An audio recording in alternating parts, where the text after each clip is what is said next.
Be cool, be kind, be classy. The cupcakes are sweet and sexy. Have fun and enjoy the journey. Just have a good attorney. No big whoop, no biggie. She lives near New York City. Not just a YouTube show. When you know, you better grab a straw. Learn about the law. It's cool here in the shade, sipping motions of lemonade. Cool heads will prevail, kindness will never fail. Be classy and vastly wise. Oh, Melanie Little is going live. Oh no, where is Melanie? Follow the island's melody. Is a concert within reach. No surprise, she's at Jones Beach. She heard some music far away. Captain Jack Stack Harbor Bay. He sings and his piano plays. Not all sounds are waterways. Speaking Yiddish and Latin, it's not just for Manhattan. It's for Goethe and Machegas. Ridiculous that insanus. Oy vey, Marcus. Proset, that's for schmucks. Be cool, be kind, be classy. My cupcakes are sweet and sassy. Not just a YouTube show. When you know. Cool heads will prevail. Kindness will never fail. Be classy and vastly wise. Melanie Little is going live.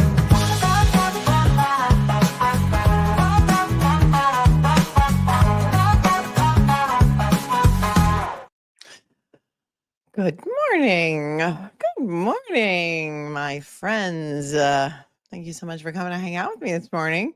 Today is Tuesday, March 4th, 2025. And we're going back to Dedham today, you guys. We're going back to Dedham for another hearing in the Karen Reed case, which has become the thorn in our side for a very, very, very long time. It's 36 degrees today, a balmy 36 degrees.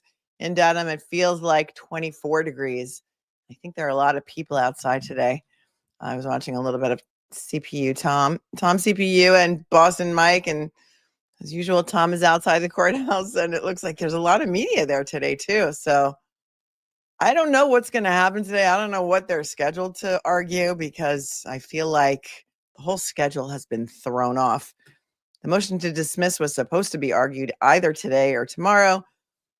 The defense has asked for an adjournment because the Commonwealth was allegedly turning over even more Sally Port video yesterday, even more Sally Port video that has just magically revealed itself. And so they asked for an adjournment so that they could supplement their motion to dismiss based on whatever this new video is. Hank Brennan, in his usual fashion, has opposed that adjournment and said that he's going to be ready to argue the motion to dismiss. So the judge, as far as I know, has not ruled on it yet. Biased Beverage is here, and she's praying for all good things for Karen today. Thank you so much for your super chat.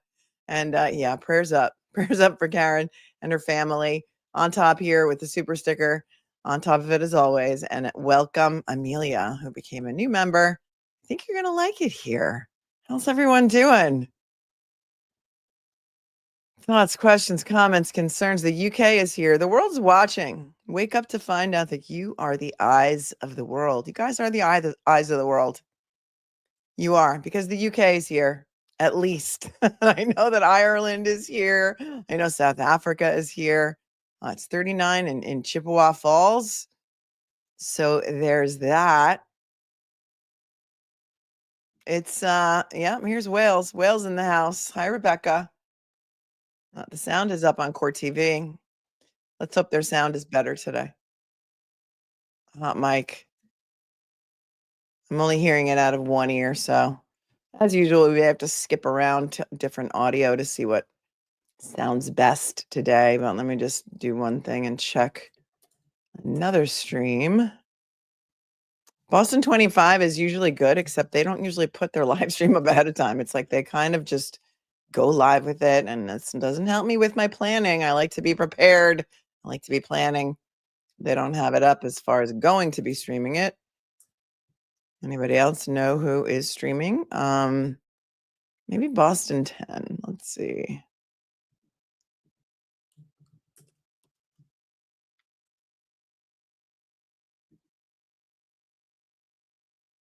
They do. Boston 10 has it up. So you know what?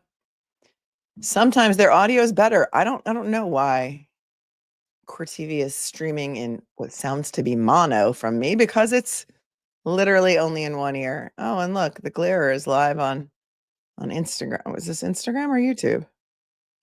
Oh, and he's outside with Kelly. Hang on a second. Hang on, let's not put that up just for fun.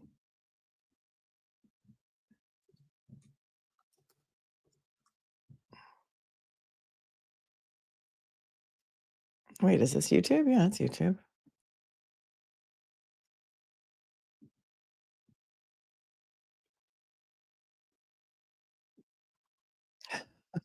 He's at the Takes over courthouse. my events, and now he takes over other events that I'm at. You know what I'm saying? This is what he does. Yeah, I know everyone's watching Turtle Boy right now. Oh, there's but- Cal. That's lovely. But oh my goodness, we've got. Hold on. How are you? I love you. I'm good. I'm good. I'm going in, so we're gonna walk and rock it. Yes, babe. Yo. Oh, it's happening. It's happening. Glare is in Dedham. I'm staying with you. I'm so sorry, love. There they come. All right, little change of scenery today.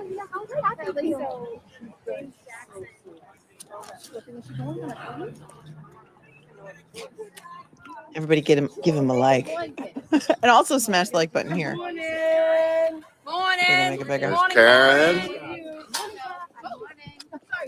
Ellen Jackson is here. Liza Little. Mr. Yannetti. Bobby Alessi. Mr. Alessi. I have not met you yet. I just wanted to say hello. Hey, nice Say to your meet you. yes. Oh, you're unreal. You're unreal. That guy's unreal. Dope. Yeah, Glare's at the That's courthouse. so cool. You met Will and Kim. Kelly met Will and Kim on Sunday at Girls and Girls. I don't know what that is. I didn't get the invite to that. Did my invitation get lost in the mail?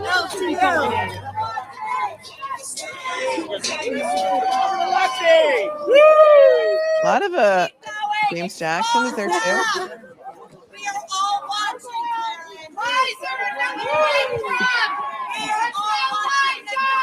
Carolyn.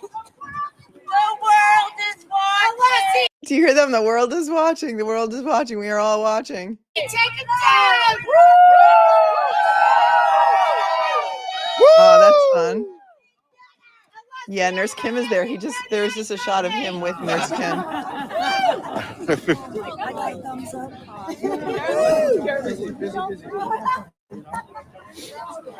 Wow. That's awesome. That's awesome. Yeah. So Well, we're watching. I met Ted Daniel earlier. It was really funny because Tom had asked him to take a pic with him, and he was like, yeah, but and then he was like, I got in trouble last time because I was wearing a pink shirt. He was like, you know what my bosses told me? Never to take pictures outside of the courthouse anymore. Oh my God, But he was still willing to take the Ted Daniel getting in trouble for taking a picture outside the courthouse. I'm not surprised, actually. I'm really not surprised. Oh, sorry, Will. picture, which Did was you really dirty nice. on that screenshot on the pause? But what's up, guys? Let's say hello to the people. That's what. Yes, I was offered a seat, but I wanted to hang out with you guys today. So we're hanging out. This is about you guys. You guys are the heroes, man. Look at all these people. This is amazing. Look at all these people. Smash the like button, everyone. I know. I gave How are you? Oh, thank you, God.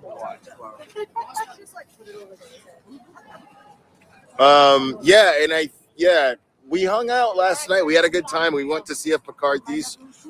There was no trouble, which is good. Love that sign. It is Gil. There was no trouble. Nobody was looking for any trouble. We just had a good time. It was really awesome. What do you call it? I met Nan Gallagher in person. That was awesome. She's supposed to be here. Oh, everybody's But I there. don't know when she's coming, but I know that she drove up here to be here. So, All right, well, Guess my invitation got lost in the mail. But you know what, you guys? I would rather be here with you guys anyway. I'm just kidding. You could drive there if I want to. Okay, let's see. This sound is up. Actually, okay, this looks like it's going to be the better feed. We're we're just not going to jump around as we do. Free Karen Reed 2024. Thank you for gifting 5 memberships. You're awesome. Thank you also to Pam for gifting 5 memberships and to 10 new members who were gifted. Welcome, welcome. I think you're going to like it here. Thank you, Pam. Ready for some more duckery. Watching from the UK too. Mark McKay is here. He's been here for 6 months. And Amanda is here and she's been here for 5. But I think it's longer than that. You guys are amazing. Iron City Choppers became a member. Welcome. And Mrs. Bouquet coming in with the early morning super sticker. Thank you so very much.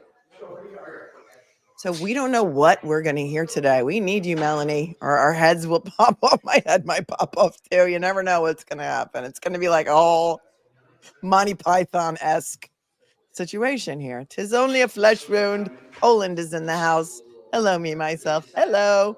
We do have the best chat here. We do. We have the best chat here.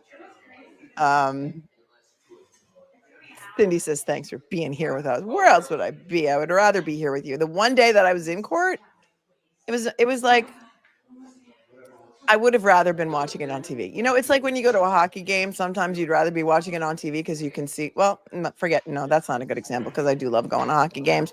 But like sometimes baseball, I find to be like watching grass grow. Sorry, no offense, but I mean it. And I'd be like, I'd rather watch at home because you get a better view, you know, and being at a sporting event isn't always as fun as it is watching it at home. You can't pay attention as much. And boy, let me tell you what, that courtroom is hot. It's stuffy, and you can't have your phone out. The phone rules are really, really, really strict. Court starts at 9. It's 8:57. Thank you, Tim, for asking. Oh, you're going to the Bruins game on Saturday in Tampa. I've been to the stadium in Tampa. That's a nice arena where they play there. Amalie Arena, right? Isn't that where they play in Tampa? That's a really nice arena. It's brand new, really nice. Have fun. That's going to be fun. Oh, is it Mardi Gras right now? Maybe Claire will take all off his shirt. Helena Handbasket is wishing. She's wishing for the best. And so there's that. He did take his shirt off once on a stream that we were doing. It was like New Year's Eve. I think it was New Year's Eve. And somebody paid like a crazy amount of money and said, I will donate this amount of money if you take your shirt off. And he did. That was crazy. Do you remember that, you guys? Canada's in the house. My head may pop off. I think I already highlighted that one.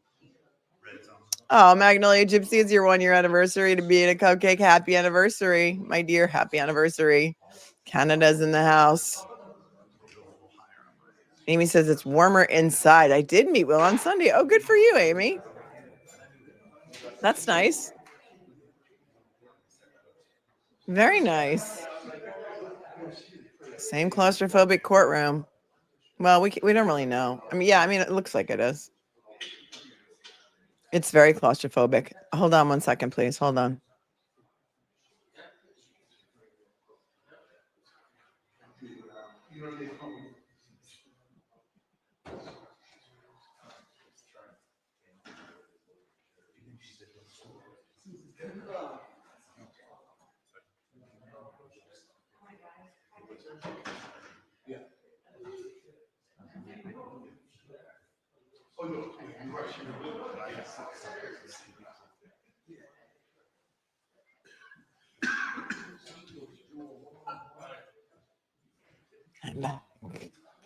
I'm back.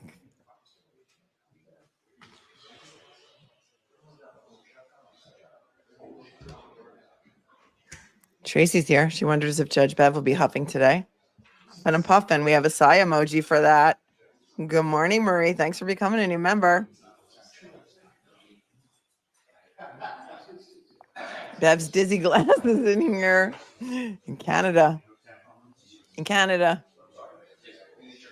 I don't know. I have a feeling it's going to be fiery today. I have a feeling that you should go fill up your coffee or whatever it is that you're drinking, depending on where you are, how cold or hot it is, and what time of day it is. No judgment here. but there's the fan. Only fans all the time. It's here.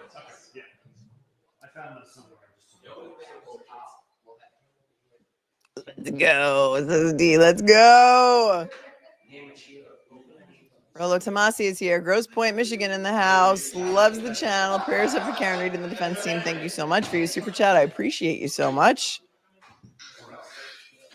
And Denise says, so glad you're here for us. We need you. Thank you. I need you too. I need you too. You keep me sane. You keep me sane. Edward wants to know, so Bev is making them wait till today to rule on the scheduling motion. Yeah, isn't that insane? To rule on the adjournment. So I guess they're walking in there not knowing whether or not they're going to, whether or not they are going to have to argue the motion to dismiss today. It's kind of like, you don't know what's going to happen. You don't know what you're going to get. Spin the wheel. Spin the wheel. Left is right, right is wrong. Down is up and up is down. Here we are in the upside down, the Matrix, the Narnia. Just another day in Dedham. I don't know if she ruled that it's on the docket. Let me check the docket now while I'm here. I have it up. Just got to get in there and click on all the fire hydrants and stuff.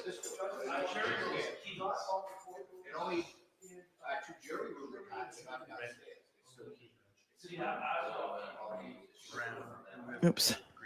Number.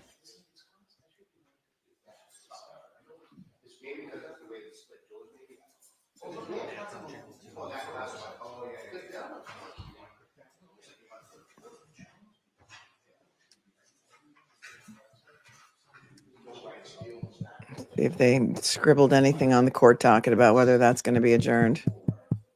A lot of times things happen and they don't scan them into the system. Oops, somebody's tapping in the mic right into my ear. No, the last thing that's in here is a clarification regarding the statement in the opposition to the motion. We went over those documents yesterday, so I don't see anything new. Let me just see if there's any scrabble. Sometimes they just note it on the docket. I do not see anything with regard to the motion to amend the scheduling order. There's nothing written there, so I guess it's just going to be a big surprise. It's going to be a big surprise. Good morning, Beatrice Murphy. Good morning. Happy birthday, Raven. Happy birthday, Raven, man. It's 1 a.m. in Australia, and it's her birthday. Happy birthday, girl. Oh, she stayed up to spend the evening with us. Good morning. Good morning. Here's some good mornings going on. Cozy?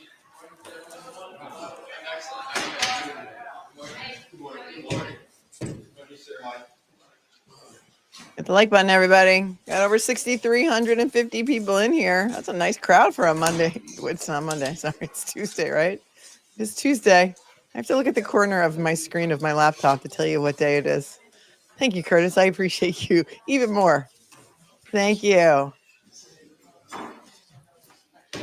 Oh, boy. I don't know. My anxiety is high anxiety. Do anybody remember that movie, High Anxiety? Wasn't it a Mel Brooks movie? Muzzy is here. Another hearing with the gatekeeper to hell. Muzzy's from Australia.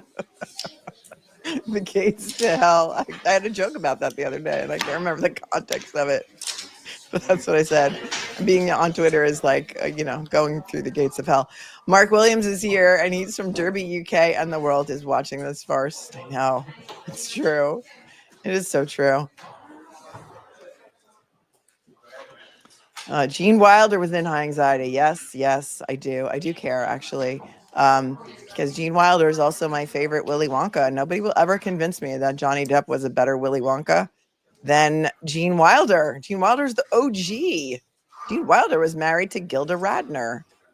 And you know what else I found out when I was watching the Oscars, because I had forgotten about this, when Adrian Brody won his Oscar for Best Actor. I haven't seen that movie, so I can't really opine on whether he deserved it, although I really, really, really thought Timothée Chalamet should have won, because he spent 5.5 years trying to perfect his Bob Dylan, and he was like, chef's kiss. However, Adrian Brody gets up and kisses his wife, and she's gorgeous. I'm like, wow, how did Adrian Brody get that really gorgeous woman? And then I remember he's married to Georgina Chapman, who is the ex-wife of Harvey Weinstein. Did you guys know that? Yeah, Georgina Chapman is the designer of Marchesa, make beautiful clothing. I don't even know if the company is still around, but Adrian Brody is married to Harvey Weinstein's ex-wife. And the two children that he, my audio is cutting out. I think my mods would tell me. Maybe you need to refresh your browser. The two children that he was talking about are her children with Harvey Weinstein. So that's that. Their sound is still up, but they're not going to move back. Yeah, all right, good. Sounds good.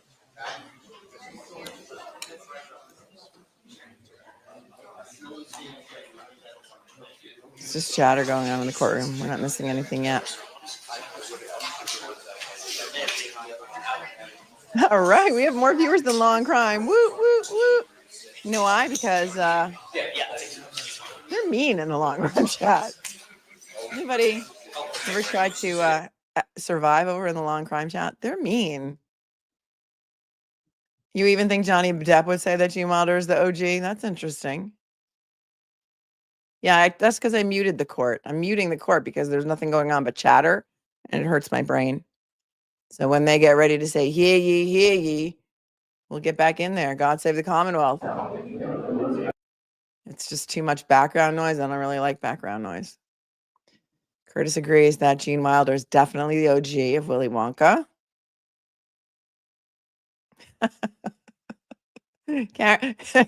Karen Mayo's here is watching this joke of a trial from the West Midlands in the UK. You're so right, Melanie, when you say the world is watching. Yes, the world is totally watching. The Law and Crime chat is horrible, Janet. I agree. We are way more fun in here than anywhere. You will notice if you're new here, welcome. And also, my chat, our chat, has the best usernames on YouTube because everyone changes their names to match the trials that we're watching. For example, here's Letteros by Bettero.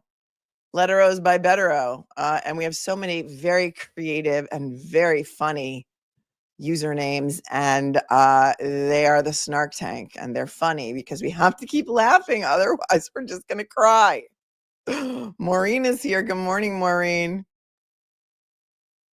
Good morning. As I'm looking now for some here, I'll allow it is here. The Snark Tank. I'll allow it. I'll allow it. This judge likes to give out mulligans. I'll allow it. I'll give it to him. I'll give it to him. Here's Bev's side bar and grill. 9:08 here on the East Coast. Getting a little bit of a late start. Here, Alessi is smooth as duck is here. Good morning. Didn't know they had two OnlyFans in the courtroom. Here's watching the OnlyFan is here. Is Bev gonna start scolding everyone on the defense team again? My money's on yes. My money is on yes, and here we have the witch in the wardrobe is here, coming in from Narnia. Coming in from Narnia. Nothing to see. Shh, don't tell him. Don't tell them is here. Yes, never seen the original Willy Wonka. Karen Reed is innocent in all time zones, Auntie Bev. Says this is the best chat. Emma is here from Ireland. Emma, are you getting ready for the big holiday? Still just chatter. She says, I've been to the place in Munich where some of the original Willy Wonka was filmed. That's interesting. Let me just move the captions so they can get out of the way of our chatters. Even Joy Gonzalez says, this is the best chat. Everyone is respectful. Carrie Big Stick says, world is watching, but nothing is being done about this bias. Well, on the day of the acquittal, when we watch it all together, it is going to be like a huge party. We're going to be popping champagne. Patty says, plus we have a Rage Crochet Club. We do. If you're new here, we have a Rage Crochet Club. I don't know if you guys have commenced crocheting yet, but I'll allow it. Alessi's binder is better than Breenan's binder is here as well. The Law and Crime Chat was the catalyst for me discovering LawTube. I knew there had to be a better option than the Law and Crime Chat, and I was so right. Sometimes it seems that Court TV is kind of turning off their chat sometimes, and it's probably the smart thing to do. I don't know if they have moderators, do they? Tripsy Dixit is here. Says, oh, I was totally abused in that chat over there. Tripsy Dixit, Biased Bev is here. Good morning to New York City.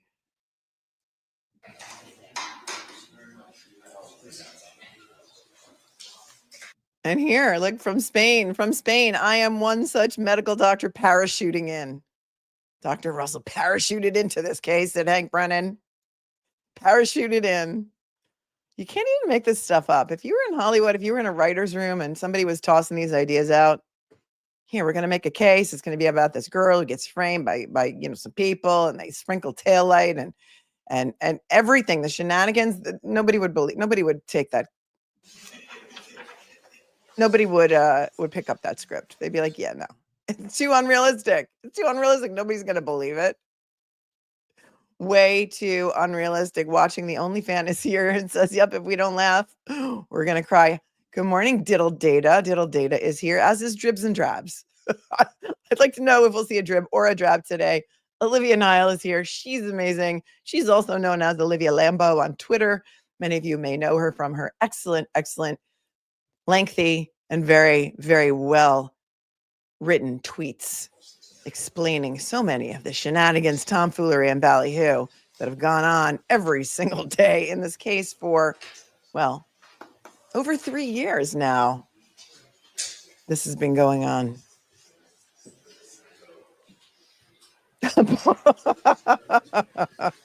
Oh, well done to you. POK's bathroom selfie is here. If you know, you know. Good morning to you. Tickle Pink Music is better on the team yet. No, they have not ruled on his pro hoc vice yet because Mr. Yannetti was supposed to submit a supplemental affidavit. And then Hank Brennan's concerns that he did not put in writing, by the way, because, typing is hard, paper's expensive, and so is spelling and spell check. Oh, so many of you pointed this out to me today and yesterday, and I can't believe that I missed it. But in one of the filings from yesterday, one of the droppings, he spelled instead of prosecutor, and it was in a lot of paragraphs. I don't know how I missed it because I'm a stickler for spelling. Was the spelling bee champion in 8th grade. I just want to say. Also, I went to the Long Island spelling bee, and I lost the set of encyclopedias by 1. I think I came in 4th. Yes, truth.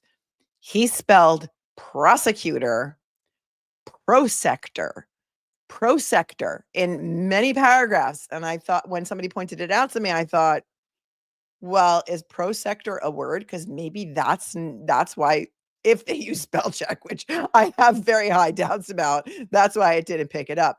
But a prosector is an actual word, and here it is. It is a person.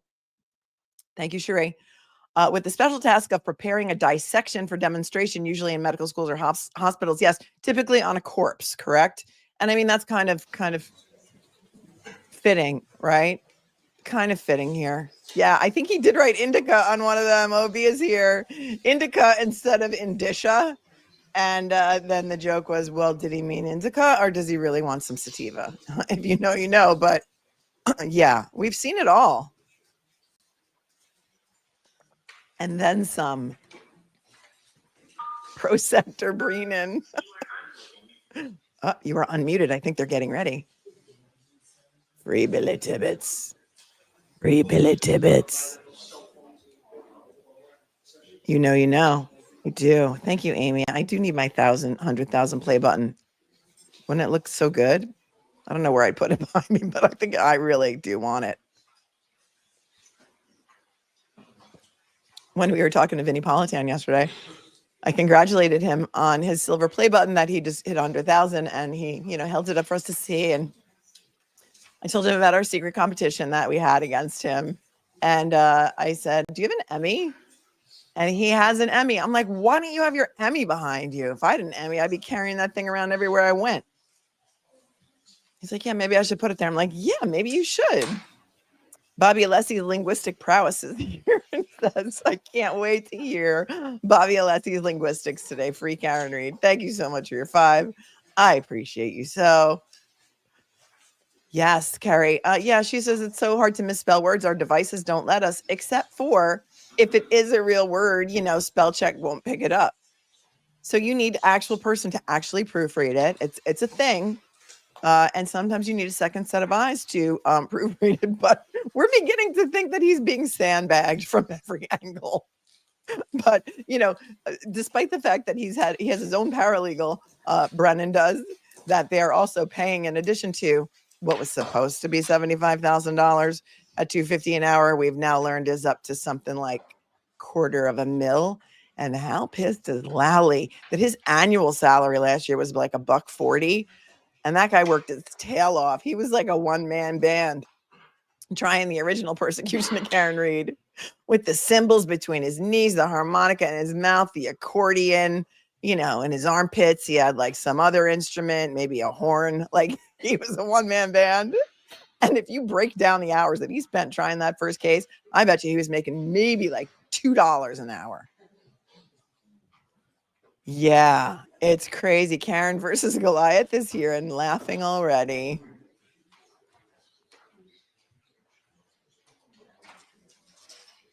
Yep. Here's a Gatling gun dystopian approach. David Reese is here. He should stick to calling himself the government. He made that mistake a couple of times in the way beginning, before he remembered which side he was on. No, he called himself the defense for a while, I think, in the beginning, right, Chrissy? I remember that.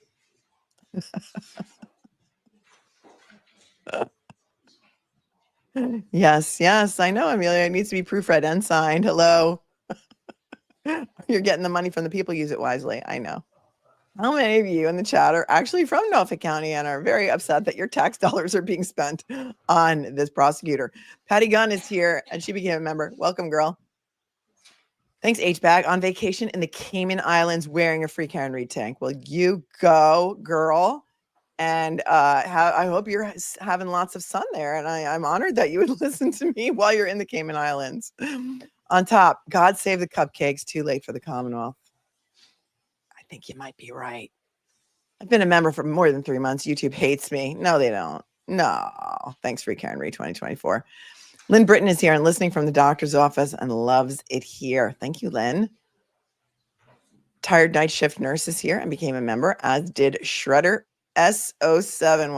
Welcome. Kelly Jane is here and she's been here for a month, watching from Mansfield, UK. My aunt, who lives with 60 miles, hasn't heard of this case. I'm disowning her. Oh, well. She needs to get caught up, although it would take months to get caught up. Tracy's is the best place for coverage. Love you too. Thank you, Tracy. Grave concern is here. I brought my grave concerns today, she says. Well done. Thanks for the super chat. Good morning to you. Water off Alessi's back. Well done. Crocheting. She is crocheting. The Rage Crochet Club has commenced. Teresa Luck of the Irish became a member. Welcome, Teresa. As has Viloma Unstuck became a member. Welcome.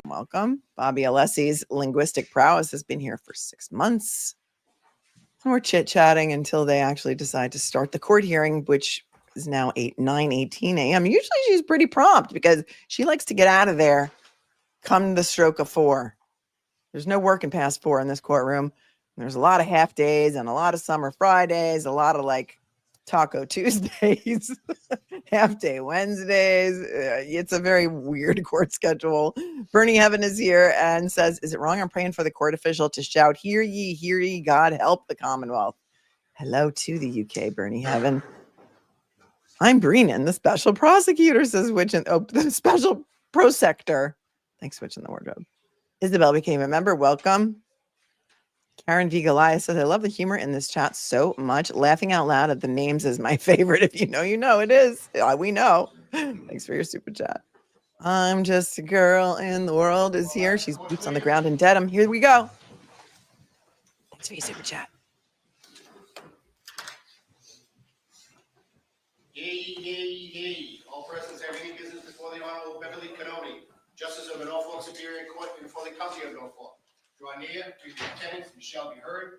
God save the Commonwealth of Massachusetts. This court is now open. You may be seated. God save the Commonwealth. Move your camera. Good morning, Your Honor. Good morning, Mr. Bluffman.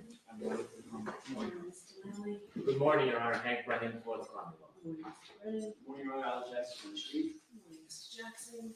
Good morning, Your Honor. Elizabeth Little, also on behalf of Ms. Reed. Morning, Your Honor. Robert Alessi for Ms. Reed. Mr. Leslie. Good morning, Your Honor. David Kennedy for Karen. Good morning, Mr. Neddy. Good morning, Mr. All right, so we've got a few things to cover today. Find the We've got mic, a couple of questions to finish off about the defense position on the opposition to excluding the ARCA witnesses. Then we'll go on to defendant's motion to exclude Mr.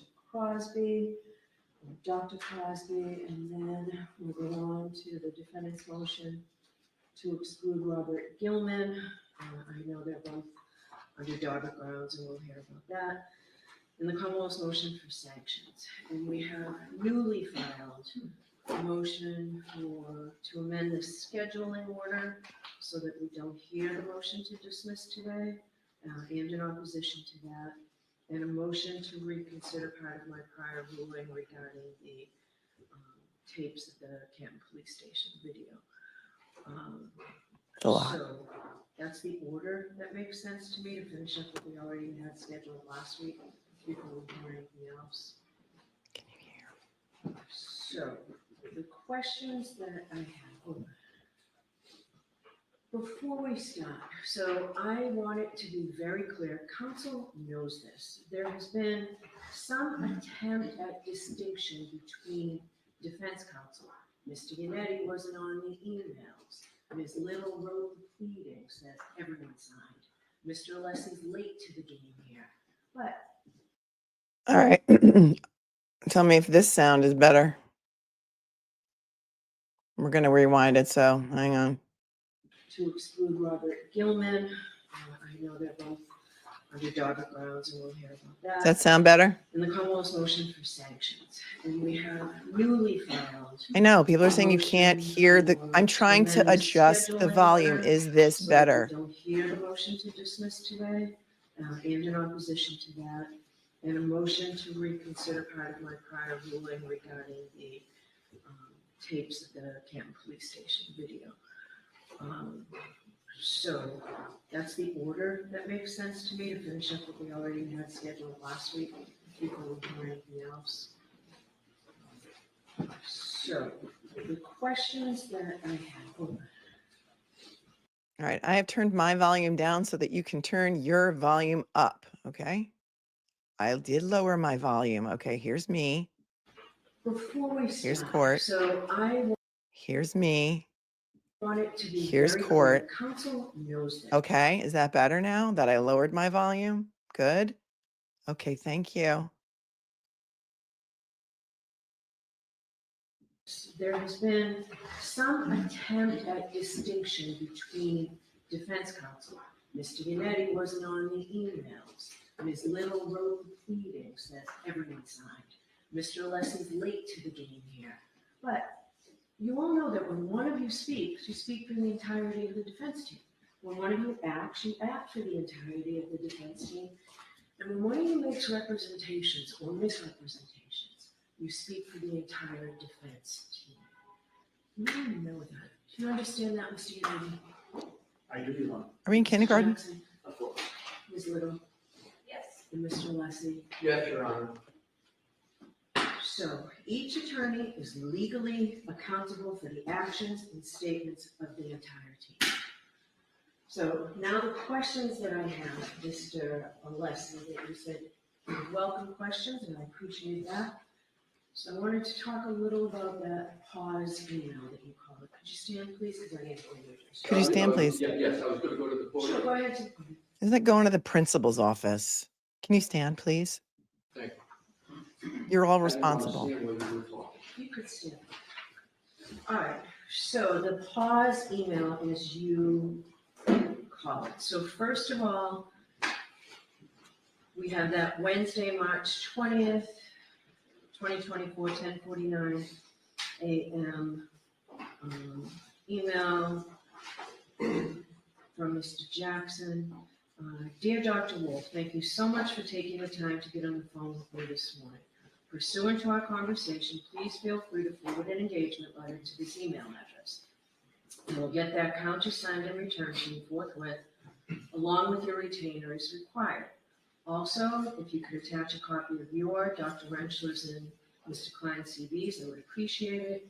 I look forward to speaking to you and your team soon as we iron out the logistics for your participation in the trial. Thank you again, AJ. Then, as you pointed out, 2 days later, an email from Daniel Wolf to Mr. Jackson regarding Reed engagement, and that's the title of the other one. Subsequent to our conversation on Wednesday, the U.S. District Attorney's Office has asked that we pause on any further conversation until we receive additional information from their office regarding our involvement moving forward. I will provide you an update when I have it. Thanks, Dan. You called that a pause email, but when I was looking through my notes, what you said was, based on that pause email, I infer that there was no further discussion between ARCA and Mr. Jackson regarding compensation and retainer, and then out of the blue, the bill arrives. So my question to you is, are you inferring, or do you know that to be fact, that there was no conversation, emails, texts, letters, phone calls? Do you know that to be fact, or is that what you are inferring, as you said? I am inferring, Your Honor. I do not know that as a fact. Okay. So now my next question is regarding the invoice and the payment or fact of payment. So the invoice was provided on February 13th, 2025, provided to the Commonwealth. No. The bill Oh, to the itself Commonwealth. was paid on July 25th, 2024. Why wasn't the record of payment produced at the same time Same time as what, Your Honor? as the invoice? It was after the Are trial. you referring to the record of payment being? Yes, why wasn't the fact that this payment was made? It didn't come out, for me, at least for the court, until I asked you midway through your proceedings. It was after And the in fact, trial was the over. opposite. I have filed after that February 13th date, and I know Ms. Little filed something yesterday to clarify this. It seems pretty clear. This was filed, I believe, in the weekend, February 16th. In it, Maybe because their discovery obligations did not start yet. Maybe that's why. And the trial was over. And everybody was taking a breath because of your long ass 10-week trial, because of your summer schedule, happy Fridays, Taco Tuesdays. Are you kidding? in the defendant's opposition to the Commonwealth's motion to exclude employees of ARCA. The Commonwealth's motion to exclude these exculpatory expert witnesses who were not hired or paid for by the defense is not made in good faith in a desperate and transparent attempt to keep exculpatory testimony of neutral expert witnesses from reaching the jury in this case. Going on to the next page, ironically, the Commonwealth accuses the defendant of failing to comply with their discovery obligations while conceding that the information is not in her care, custody, or control. Moreover, here, the defense has gone above and beyond its reciprocal discovery obligations and has already satisfied all of its mandatory discovery obligations under Rule 14 and turned over all additional information in the control and custody of the defense relating to the ARCA witnesses as ordered by the court at the last hearing, in spite of the fact that the defendant's reciprocal discovery is not yet due. How do you reconcile that? I had to ask you midway through your presentation whether that bill was paid. I'm going to answer it, Your Honor. I just wanted to make sure you were finished with your Go ahead. question. Oh, he's I being learned hard. that invoice was paid Sunday night before February 18th. I'm going to repeat that. I learned, You don't have I'm to sorry. repeat it. And again, what you know and what all counsel know is one and the same. I understand, Your Honor. And I want to, so I'm answering your question. That's part one of the answer. When that was submitted on the 16th, I had not gone and done my investigation and gone through and asked all the questions that I did. So that's part one. Part two of the answer is, Your Honor, you've referenced that I didn't get to the payment until the middle of my presentation. The reason is because I did my presentation in chronological order. Yeah. And that's the notebook that I laid out. I started with March, went all the way through. And when I got to the invoice, before I could state that it was paid, Your Honor asked the question, was it paid? And my answer was right away, yes, it was paid. And I said, and that's what I was going to get to next. So the reason why it came out when it did is because I did the whole presentation in chronological order. But the motion, defendant's opposition to the Commonwealth's motion to exclude employees of ACA is signed by you. Your Honor, it is signed by me, but if I could, with regard to 3.3A1, 3.3A1 is not a strict liability statute. That's the reason why it has knowing in it, is in order to violate 3.3A1, the attorney in question has to know with regard to the fact and issue. So respectfully, Your Honor, I have a different view of what an attorney is responsible for under 3.3A1. You're absolutely correct. Under everything else, particularly Rule 14, it can be no excuse for any attorney, including me, that I didn't know what was happening in discovery. That's not the way Rule 14 works. I am responsible for everybody. But Your Honor, it's clear in the commentary, it's clear in the case law. The reason why knowing is with regard to each attorney is no attorney can be responsible for the statements of issues of fact in court when it comes to a 3.3A1 analysis. That analysis and construction, Your Honor, would render mere surplusage and read out the mens rea of knowing. In something that critical of candor to the court, that's why they put the mens rea in, because no attorney can be responsible for a misstatement of fact of another attorney unless they have knowledge of the misstatement and they knowingly participate. So I respectfully have a different conclusion than Your Honor does about attorneys being responsible for statements on candor under 3.3A from everything else in the world, which I agree completely with Your Honor. They're talking about the disciplinary rule 3.3A1. I'm not going to ask other counsel. All right, so let's move on to the next motion. Your Honor, if I could, the tags that I had, I marked them as exhibits. I didn't do that last time. The white book, and I had marked. Mr. Brennan has agreed to them going. May I just offer them in at this time? They're all marked. There are two. Your Honor's February 6th was exhibit 1, so I picked off on 2 and worked it out before. What would you like me to do with each, Your Honor? You can hand them to the court officer, who will hand them to the. So you're just going to move on? Thank you. Thank you, Your Honor. And have you concluded what you? Yes, let's wait. Okay. You're just going to move on? Are you going to issue a written decision? What are we doing? All right, so let's go on to do the Commonwealth want to add anything? Of course he does. No, thank you, Your Honor. Oh, All right, so let's go on, and I don't have to, Jim. 499. So the motion of the defendant to exclude the testimony of the Commonwealth's witness, James Crosby. that's the Yeah, canine Brennan aggression read it expert. 2 weeks ago when it came in, Mr. Leslie. I'll hear you on your motion. Thank you, Your Honor. I'm just getting myself reoriented Take your back to time. it. Thank you. Okay, so she gives him a public spanking and then she doesn't decide anything. She's just going to let this go on. And what, does she already have a written decision ready? And she's going to issue it at the end of the day? So she doesn't have, so she doesn't have to say it in open court in front of a worldwide audience? If she wants to pull Jackson, Little, all of them from the team? That sounded like where her questioning was going to me.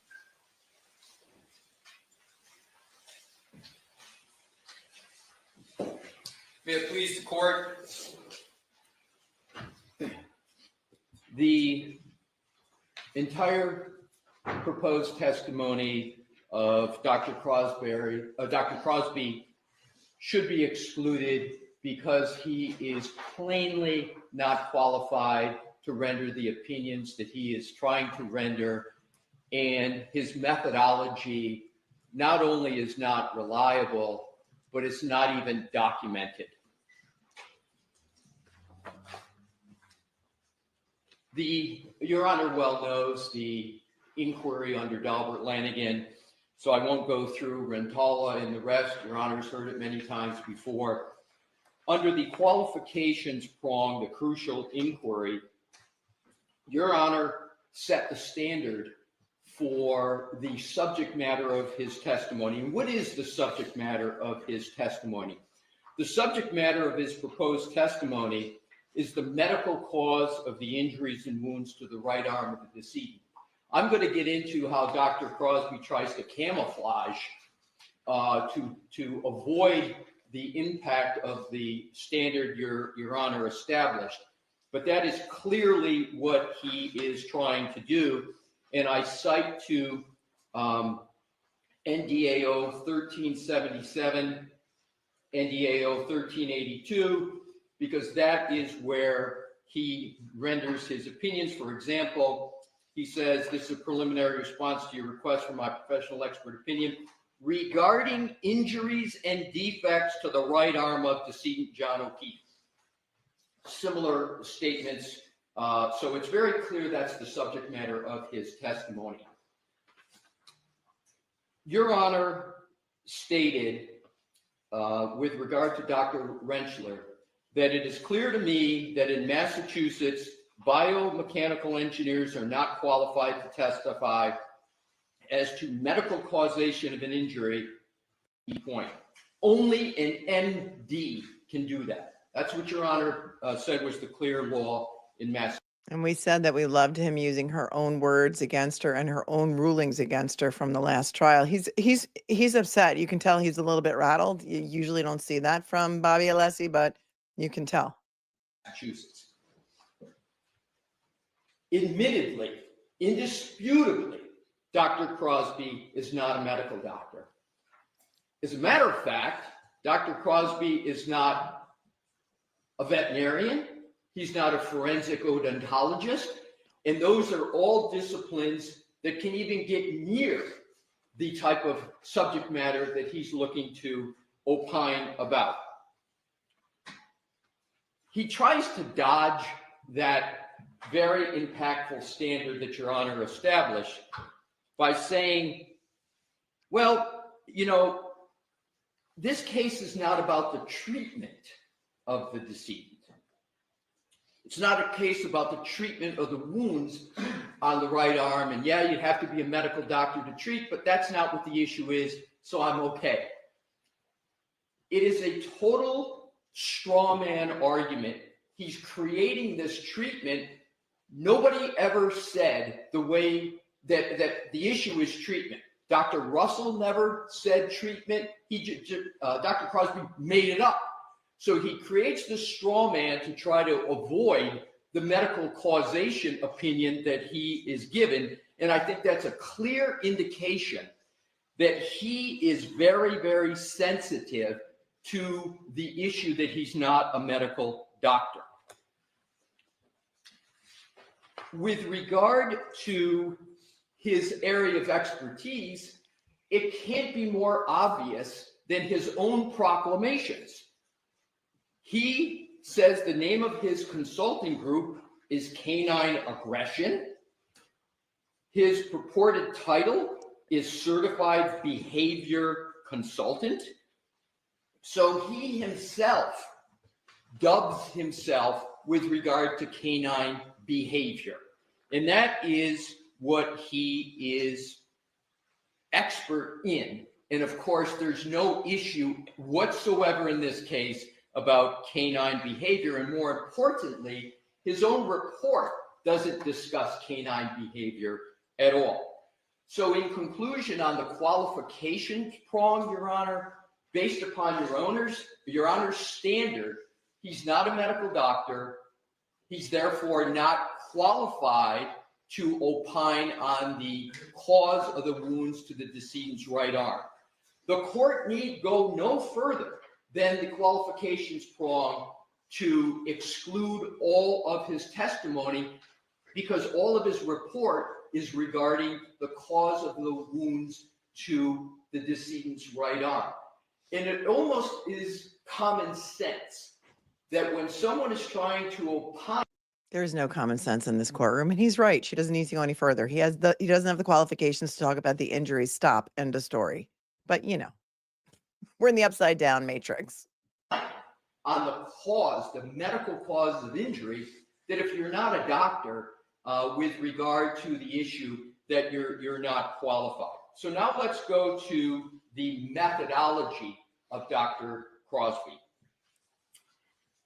His methodology is essentially, he took measurements of one dog, a dog named Chloe, that it purports to be Chloe. He didn't document that it was. There's no documentation of that. But let's assume, hypothetically, it is this dog Chloe. So what does he do? He takes measurements. This is what he did first, and I'm going to get to what he's just recently submitted. So what does he do? He takes measurements, anesthetizes the dog, takes measurements of the teeth, and then he takes those measurements and he tries to apply them to photographs of the decedent's right arm. And he basically says in his methodology, I am measuring the distance between the canines, I'm taking other measurements of the dog's dentition, and then I'm going to compare them to the decedent's right arm in a photograph, and I am going to opine that the measurements of the dentition don't match up with the measurements and distance of the wounds on the right arm. Therefore, this dog couldn't have caused these injuries, and therefore these wounds are not caused by a dog. And this dog, so he says not only not Chloe, but no dog. Then he goes even further and he says, and I believe the cause is some sharp object.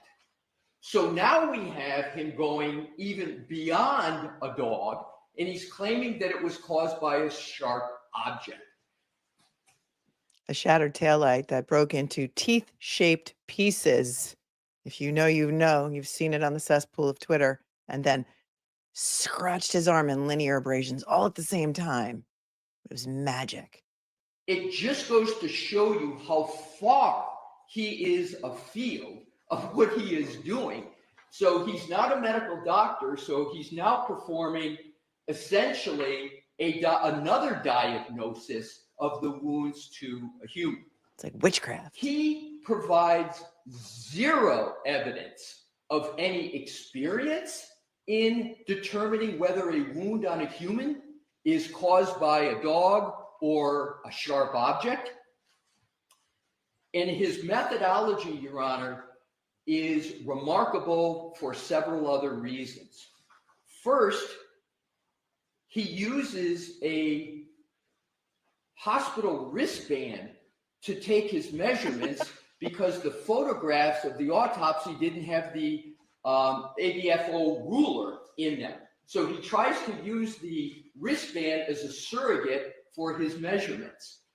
He provides no support whatsoever for using that surrogate. And what do I mean by support, Your Honor? For an expert to justify a methodology, they've got two ways to do it. The most prominent and common is that the methodology is generally accepted in the relevant scientific or medical field. He provides zero, and I mean zero, words to tether his methodology to a commonly accepted practice, meaning his methodology that he used, he doesn't show any support for that at all, let alone it's commonly accepted. He doesn't cite to one study, he doesn't cite to one scientific publication that says this is a permissible way to determine whether a bite is from a dog. So the burden, as Your Honor knows, is on the Commonwealth to establish the methodology. And I note, Your Honor, that the Commonwealth, in its first response, states in the third paragraph, Dr. Crosby engaged in recognized methodology to study the abrasions on John O'Keefe's arm. What recognized methodology? Where is it? It's not in his report, and it's not even in the opposition. So they try to brush over with a conclusory statement, Dr. Crosby engaged in recognized methodology. They don't say what When it it's is. nowhere in their opposition, where's the recognition for it? That dooms completely their second prong of Daubert.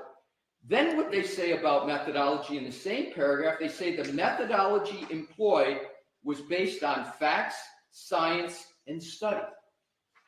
What do they cite to? They cite back to Exhibit 1, which is his report, which has not one footnote, not one reference in his report to support it.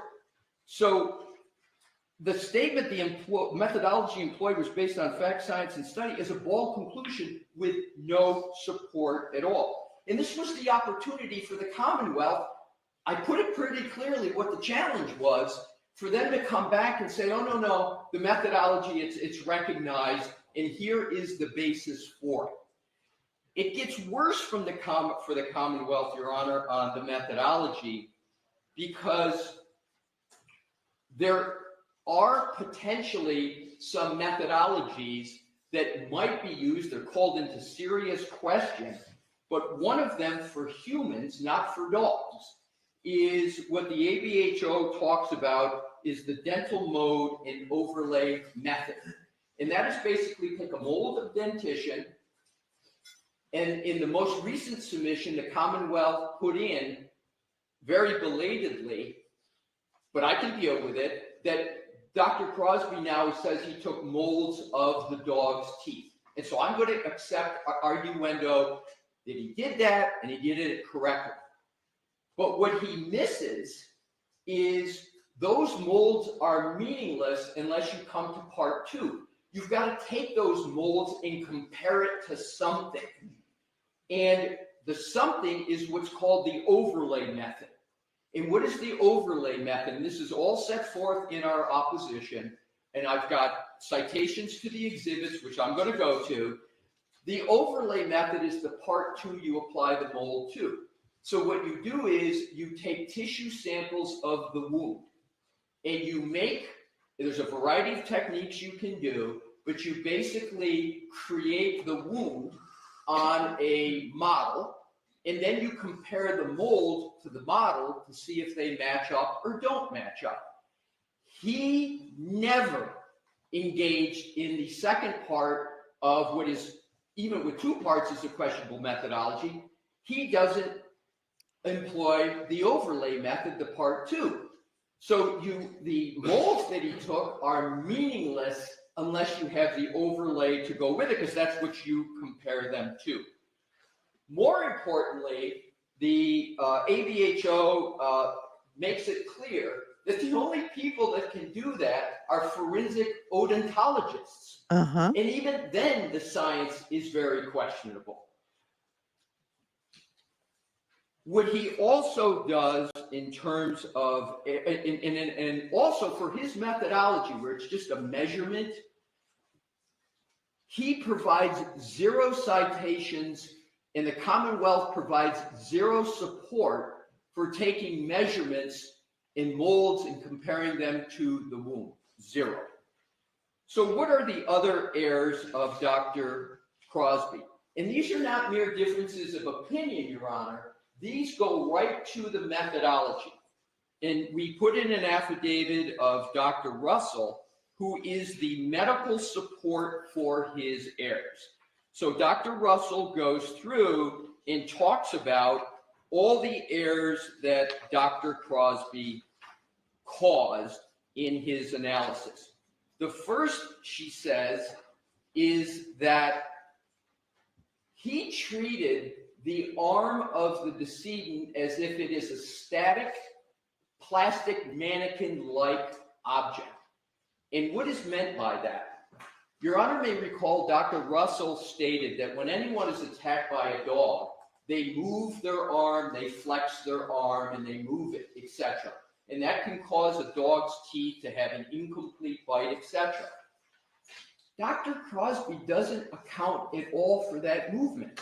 So what he did was he treated the arm as if it never moved, and then he said, I'm going to take the dog's teeth, measure it, and then I'm going to take those measurements to a static arm.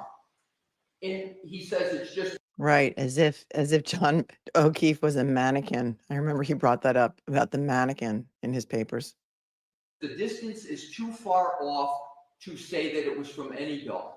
Well, what he didn't account for is that when the arm flexes up, as it always happens in a defensive wound mode, those angles and those distances change. They get closer together. It's common sense, but it's also medically supported by Dr. Russell. And she said when you do that flex, that is going to make those wounds approximate the canine. But the fact is, her main point is he never accounted for that in his methodology. It's not an opinion. It's a methodology. So, and again, if he were to cite to a study that would say, no, it's okay to just treat it illogically as a static object, he might have some support, but he doesn't, and there is nothing in the literature because nobody believes that's at all realistic in a dog attack. So that's her first criticism of him. She also states that the photos that he used, there's no documentation of who took them, how they took them, and we all know in forensic photography, those people who take those photographs have to be trained. They have to give a fair and accurate depiction. And you can look at one of the key photos, it's blurred. So it's obvious that there's a problem with one of the photos. Shocking. She also aptly points out that there's not one citation in his report to any support for anything that he did.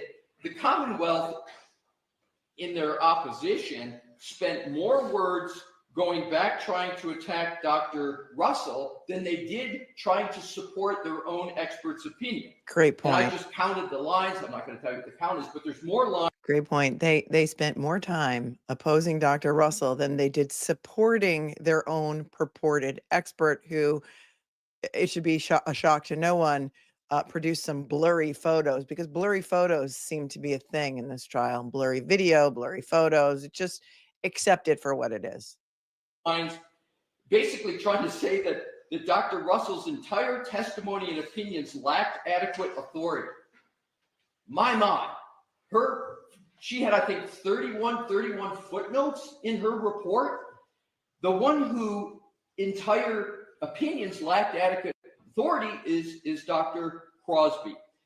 The other criticism that she has on the methodology of Dr. Crosby is that he didn't account for the dimpling and pinching and piercing of skin, human skin. When there's any pressure, particularly with a bite, it moves, it dimples, it hits the muscles, etc., etc. He gave no account for the condition of the human arm and skin and anatomy, perhaps because. Okay, that's not us skipping. That's Court TV skipping. So they are breaking the internet. They are, remember, right before the Karen Reed trial started, the first persecution, they had just gotten Wi-Fi at this courthouse. So all the media trucks are there. They are all killing the Wi-Fi and it's glitching. That's Court TV. It's not us, in case you're wondering. Because he's not a medical doctor and doesn't know the area. So with regard to the Commonwealth's response, I'm appreciative of the fact that they cited to his thesis. So what they say is in the second paragraph, they said his master thesis, the specific use of evidence in the investigation of fatal dog attacks has been peer reviewed. So what did I do? I went and read both of his theses. Excellent. You go. What I found is particularly probative Tell us. of the issues I just raised. So I looked at his and read I read 179 pages of his 2016 Master of Science thesis that they cited.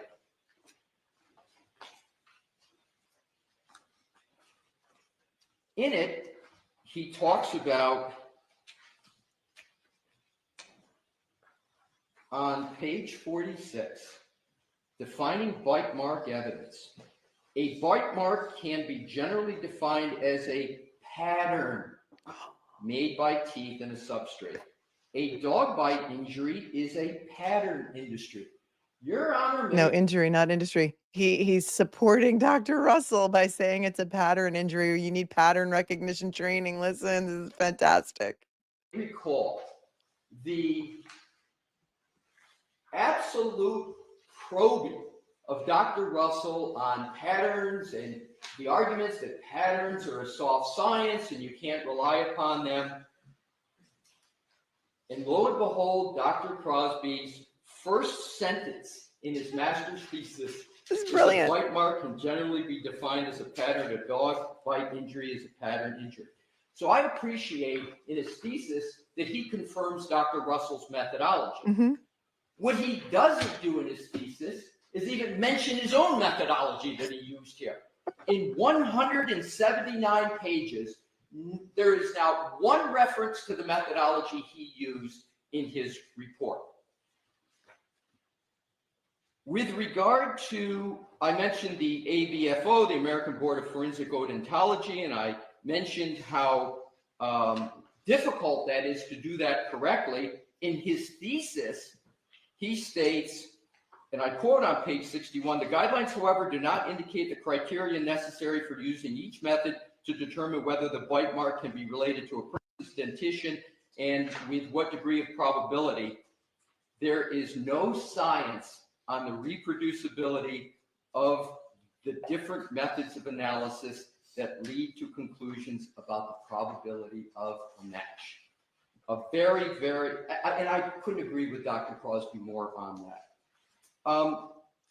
He then talks about, in his thesis, about the fact that there's no accepted methodology for dog bites, even using ABFO. And on page 63, I'm going to quote what he says. Although the ABFO does not specifically address animal bites, it would be logical to apply the same standards to forensic examination of dogs. And what is that standard?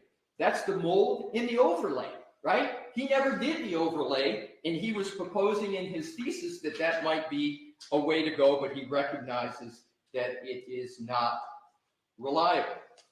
And then on page 66, the last paragraph I'll cite in this, he says, reliability in human cases is under examination. Hard statistical agreement on consistency is not present, so each evaluator will have to make the best argument in each case.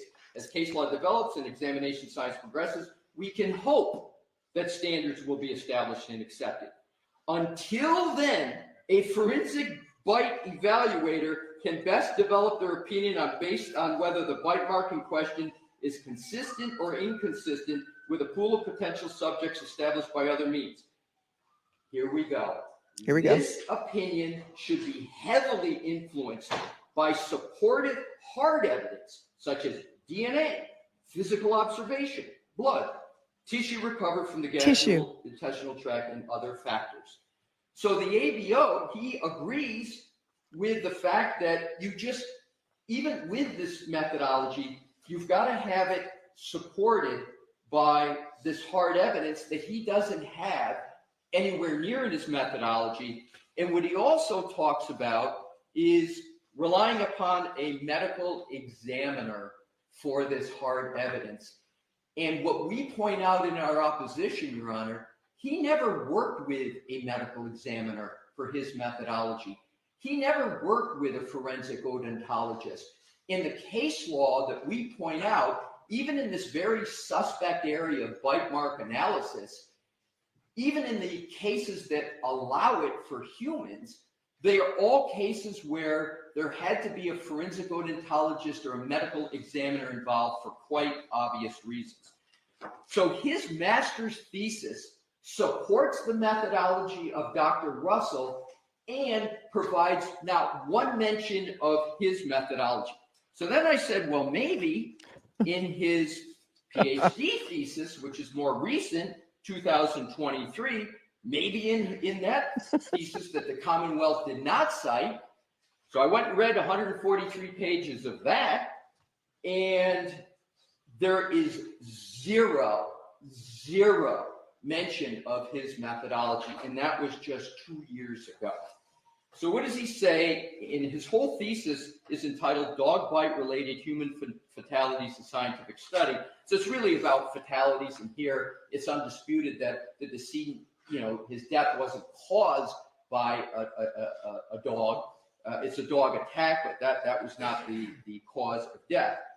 And his whole thesis is about the problem statement. He defines his thesis on page 18. One of the problems is the lack of standardization of methods in reporting. Lack of standardization manifests in several ways.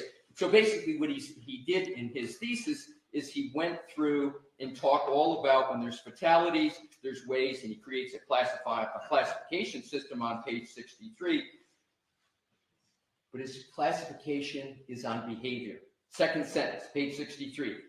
Classifying dog bites. This provided the opportunity to develop a protocol for classifying the incident from the dog's likely perspective based on its behavior.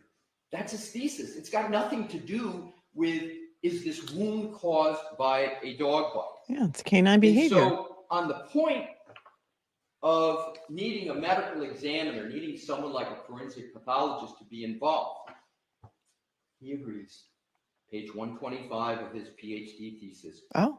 First full paragraph. Where possible, medical examiners or other examining experts should document the location, extent of wounds, and try to determine which wounds may have been antemortem, perimortem, postmortem.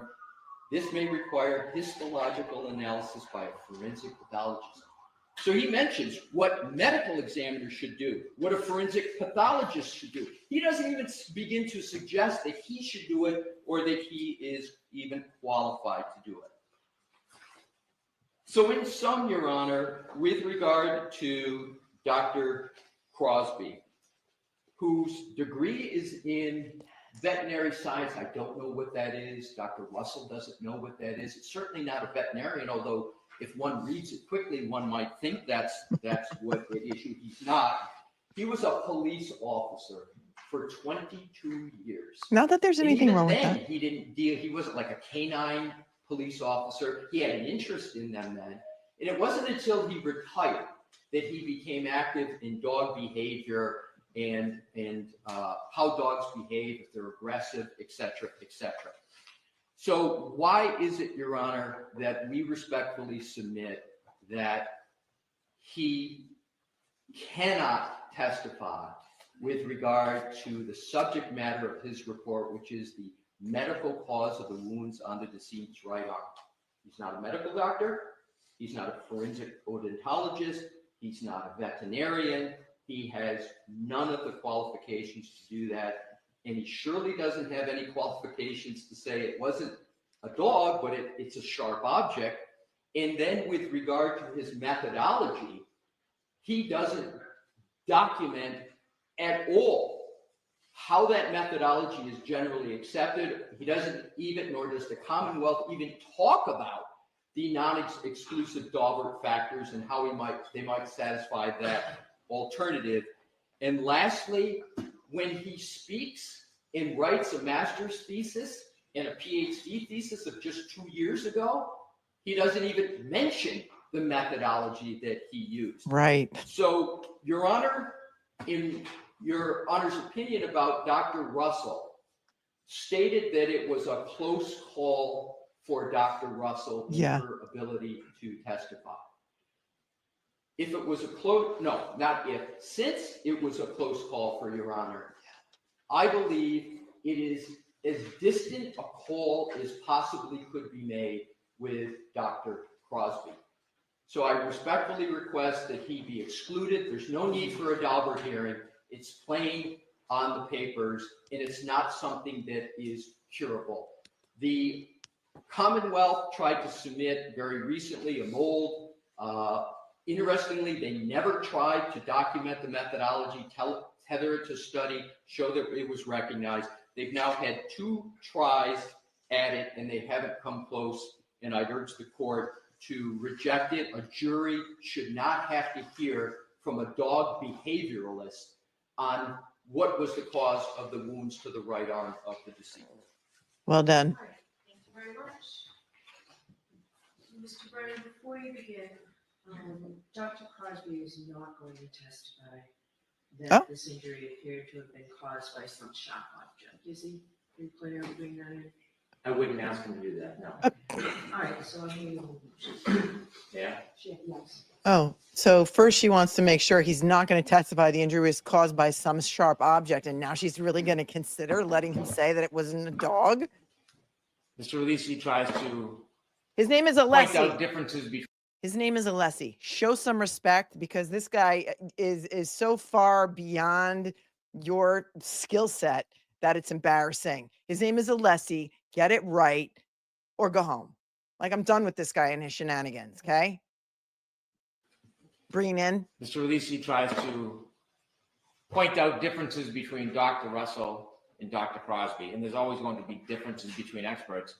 One difference is that Dr. Crosby has actually testified in state and federal courts regarding dog bites before, where Dr. Russell never had before this case. No, not regarding dog bites, sir. Regarding dog fatalities, regarding children who have been mauled by dogs and killed, perhaps. Not with regard to the cause of those injuries being by dogs. He is called in after dogs murder people. Really? Dude, really? Serenity now. Thank you. Thank you for Frank Costanza's serenity now. This is embarrassing. I'm just going to let him go. He's testified before, so you should let him testify again about a topic that he has absolutely zero expertise in, zero methodology. Even his own theses didn't point to any methodology and said that he would defer to a medical examiner. We got it. Did you really think that Mr. Alessi was not going to read his theses? Okay. You got spanked. Just go home. In preparation for Dr. Russell, we provided not only a CV, a history of his education, but also an actual report. An actual report of what Dr. Crosby did, the methodology explaining his analysis, his examination of Chloe, and his testing. That was provided to the defense prior to any testimony that he will have on the stand. When we look at the summary that's provided, Dr. Crosby has testified in numerous cases before. So those courts seem to disagree with Mr. Alesi's opinion. In addition, Dr. Crosby set out in his package numerous different journals and publications that he relied upon in this case. There are a number of publications, I won't read them all to the court, but we can see that he relied on books regarding bite mark evidence, human bites versus dog bites, forensic study of dog attacks on humans, a focus on bite mark analysis. The list is comprehensive. Variable mechanisms of dog-related deaths, life-threatening dog attacks, a devastating combination of penetrating and blunt injuries, fatal and near-fatal animal bite injuries, on and on. These are materials that he has studied, he's familiar with. Dr. Crosby has the qualifications to testify, not simply because he's testified in state and federal courts before this case, but also because of his studies and his education. It seems as though Attorney Alesi is trying to bind the court regarding a comment of the necessity for a medical doctor. There is no requisite that an expert in this field needs to be a medical doctor. Oh, other than the judge's own ruling from the last trial saying that nobody can testify about the cause of injuries to police officer John O'Keefe unless they're a medical doctor. So I just want to take that back a second, because now you apparently, well, we know you didn't watch the first trial, but it's been pointed out in the papers, and you should have read the papers. There is a necessity, according to this judge. Okay. Attorney Leslie is trying to bind the court. Okay. I have to hear that again. It seems as though Attorney Lisi is trying to bind the court regarding a comment of the necessity for a medical doctor. There is no requisite that an expert in this field needs to be a medical doctor. There is no cases that they provide that find that limitation. You're calling the judge out on making an improper ruling during the last trial. That's not really such a smart thing to do. You're not so wicked smart, Mr. Breenan. You're not so wicked smart. The qualifications of Dr. Crosby are outstanding and significant. He studied at the College of Veterinary Medicine. He completed coursework in forensic animal behavior analysis, animal crime scene, bite mark analysis, veterinary forensic pathology, forensic crime scenes. He is often called to go to autopsies around the country to study wounds and determine if they are bite marks, if they are dog wounds, and if they can be attributed to a particular dog. He served as acting chief. Is that in the papers? The different autopsies he has, and I can supplement the autopsies. It's not in your papers. It's not in your papers, Mr. Breenan. And that's what you like to do. You like to say a lot of stuff. You know, you like to share your thoughts, even though you're not opposing them. You like to share your thoughts up there at the podium, but it's not in your papers, and it's not supported by anything, not supported by an affidavit of your expert. Sir, I'm going to take that back. He did not. I can't with this man. I just can't. My head's going to pop off. To study wounds and determine if they are bite marks, if they are dog wounds, and if they can be attributed to a particular dog. He served as acting chief. Is that in the papers? Is that in the papers? Different autopsies he has, and I can supplement the autopsies he's been to, and I can also supplement specific cases where he's qualified. He has listed a number of cases in the back of his package. So do I have the exhibits that I have are attached to the Commonwealth's, the defendant's motion? They have. I don't know that I have all the reports. Exhibit 1 has Dr. Crosby's report that has all this information in it. Okay. And as I mentioned on a previous tape, Dr. Crosby actually went and examined Chloe. And when he did that, he verified that it was in fact Chloe. How? How did he verify that it was in fact Chloe? Please tell us. He did molds of Chloe, and there was a subsequent report regarding those molds, which clearly demonstrate that the distance in those wounds are not anywhere near consistent with Chloe's spacing in his teeth. Really? Because he used his hospital band on his wrist to measure that, because there was no ruler that was ever held up in a photograph by the medical examiner. So really it's guesswork. And how do you know it's Chloe? And I got to hear what she's got to say next. They're consistent with Chloe's spacing in his teeth. So sort of as an aside, based on what Mr. Leslie argued, the verification that it was in fact Chloe, has the Commonwealth provided that information to the defense? We have, and we can provide that as a supplement to the court, the verification Oh. of Chloe, and we can also provide to the court the bite mold analysis report of Dr. Crosby, which is not in this package. I think that's attached here. I have the photographs. That's part of the original report, but then he actually took a mold of Chloe's jaw and teeth, and then I asked him to supplement a report regarding the mold. Then why the duck wasn't any of that in your papers? You're an embarrassment to the bar of the state of Massachusetts. The fact that you even still have a law license is embarrassing. You have known for how long that this hearing was coming up, and you have not supplemented it. You have no proof that this is Chloe, but maybe you're going to give it to her now. And she's going to stand for his shenanigans. If you're ahead in another stream, please no spoilers. What exactly did he do to verify that that is actually Chloe? Does anybody in the chat know how you can verify that it in fact was Chloe? If she was chipped, can they, I don't know, take the chip out to show the chip has a number on it that matches with her original chip? How do you even prove that it's actually Chloe? Chloe can't talk to you. She doesn't speak to you like the crime scene spoke to Trooper Paul. How's the Rage Crochet Club doing right about now? Have you guys knitted me an entire quilt for my king size bed? How? But now he's going to supplement it. And her shenanigans are going to continue to be accepted. his shenanigans are going to continue to be accepted by this judge. And my head's going to pop off. It's been provided to the defense. It has, but it's not been provided in this package, so I can provide that to the court.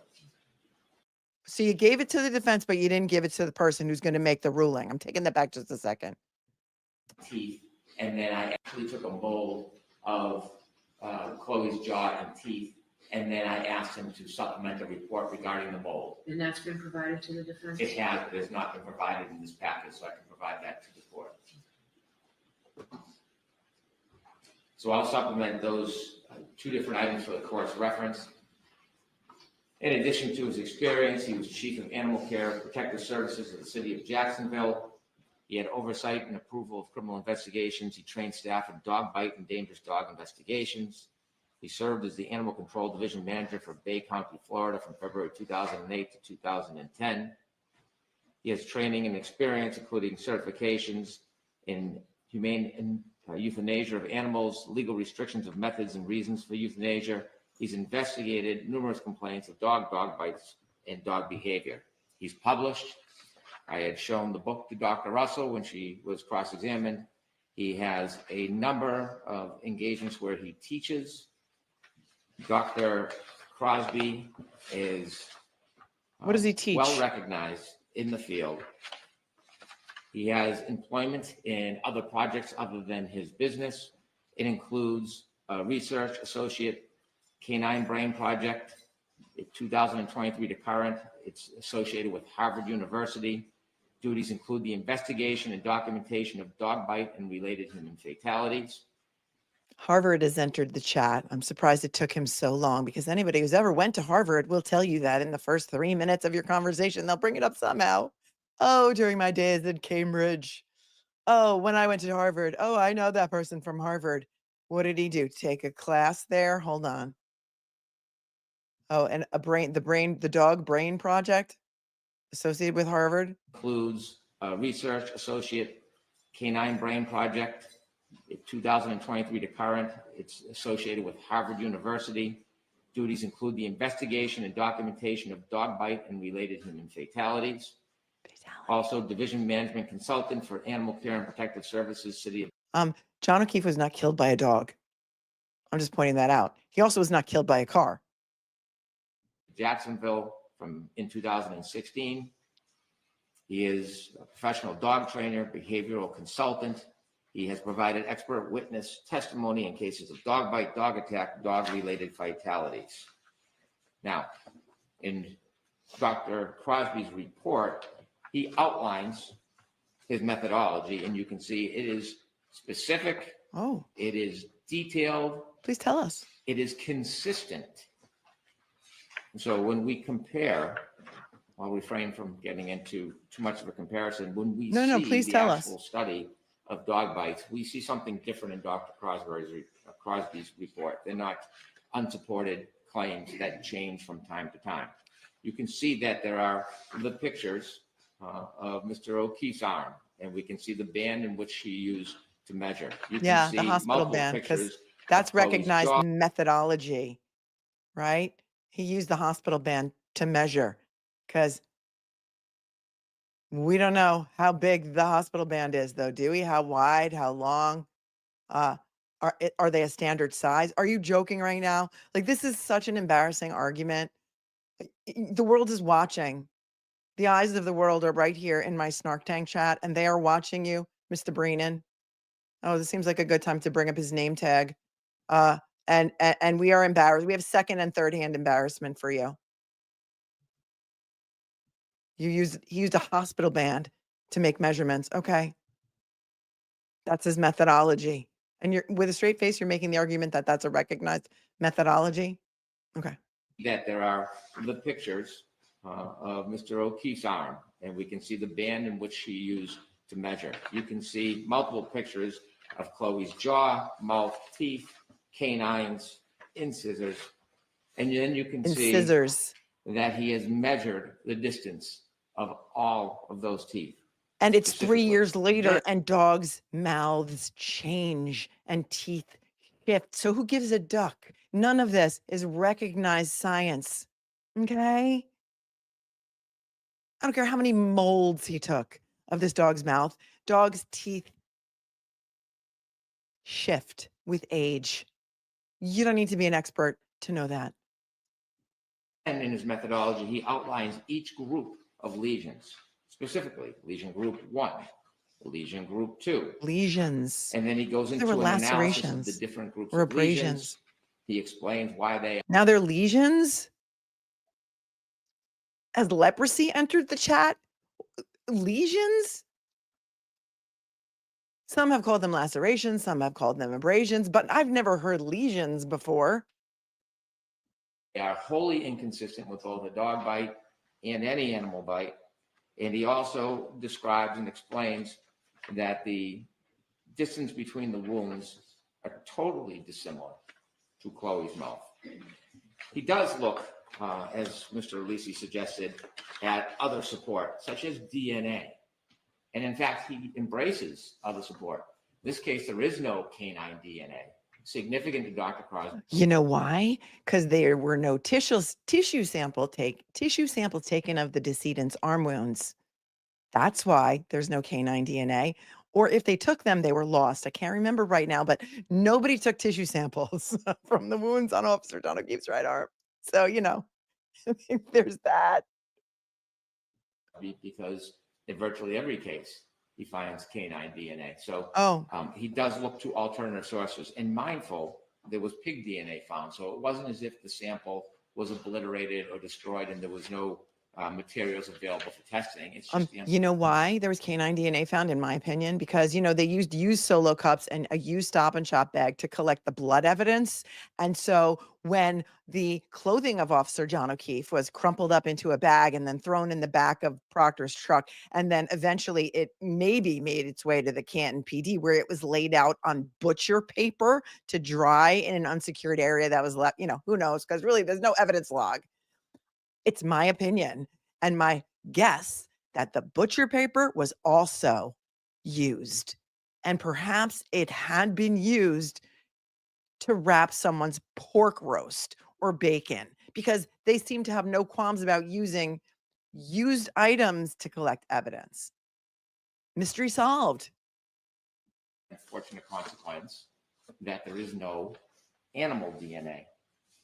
And so while there are different methods, and some of the things that Attorney Alisi spoke about, dentition, deal with human biting, not dog biting, his methodology is set out very clearly on how he came to these determinations, what he did in his study. He actually engaged in an investigation in this case before providing his opinions. Was it written in invisible ink?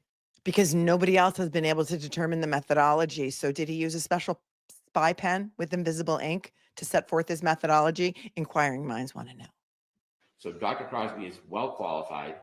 He has been accepted in state and federal courts For what? before this case. For what? He did a thorough examination. He has ample support for his training and experience, and his opinions are soundly based, not on hypothetical or rhetoric, but on the facts, on the details in this case. He has never changed his position from one event to another. It has always been the same in this report, has not wavered, and he is highly qualified to appear in this case in rebuttal if necessary, if Dr. Russell is to take the stand and provide some or any of the opinions that she provided before.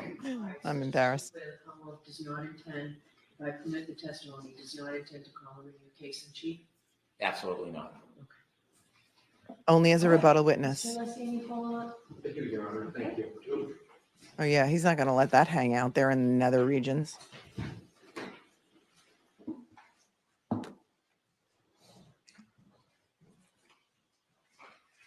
The Commonwealth did not address in its presentation, you heard, one probative, legal, or factual point I made because they can't. Specifically, the Commonwealth just stated that Dr. Crosby has testified in court numerous times.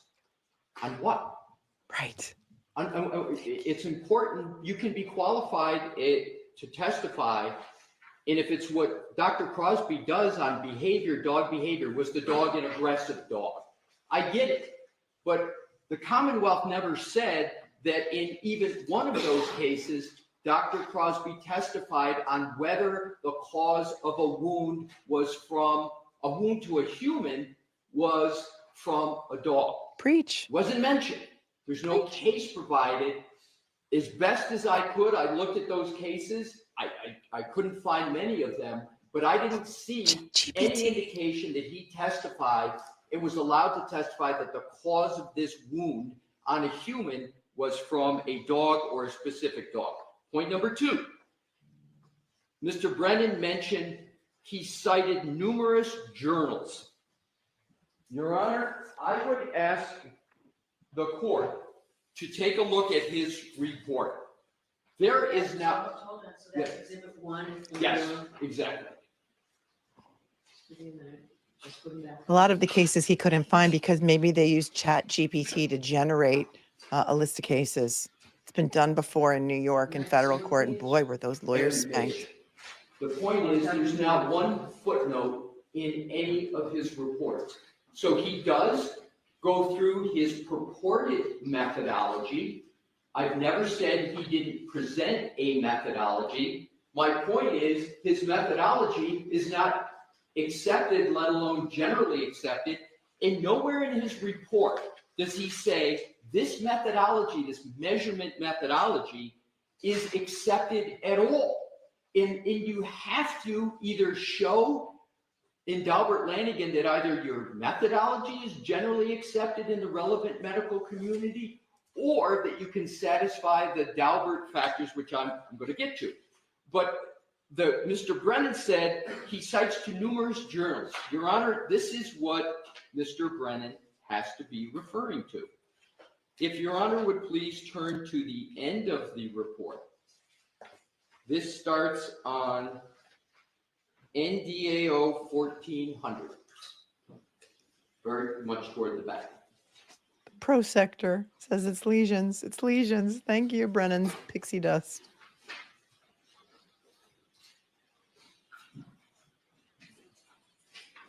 Alessi's middle finger. So Good name. he's got it in alphabetical order.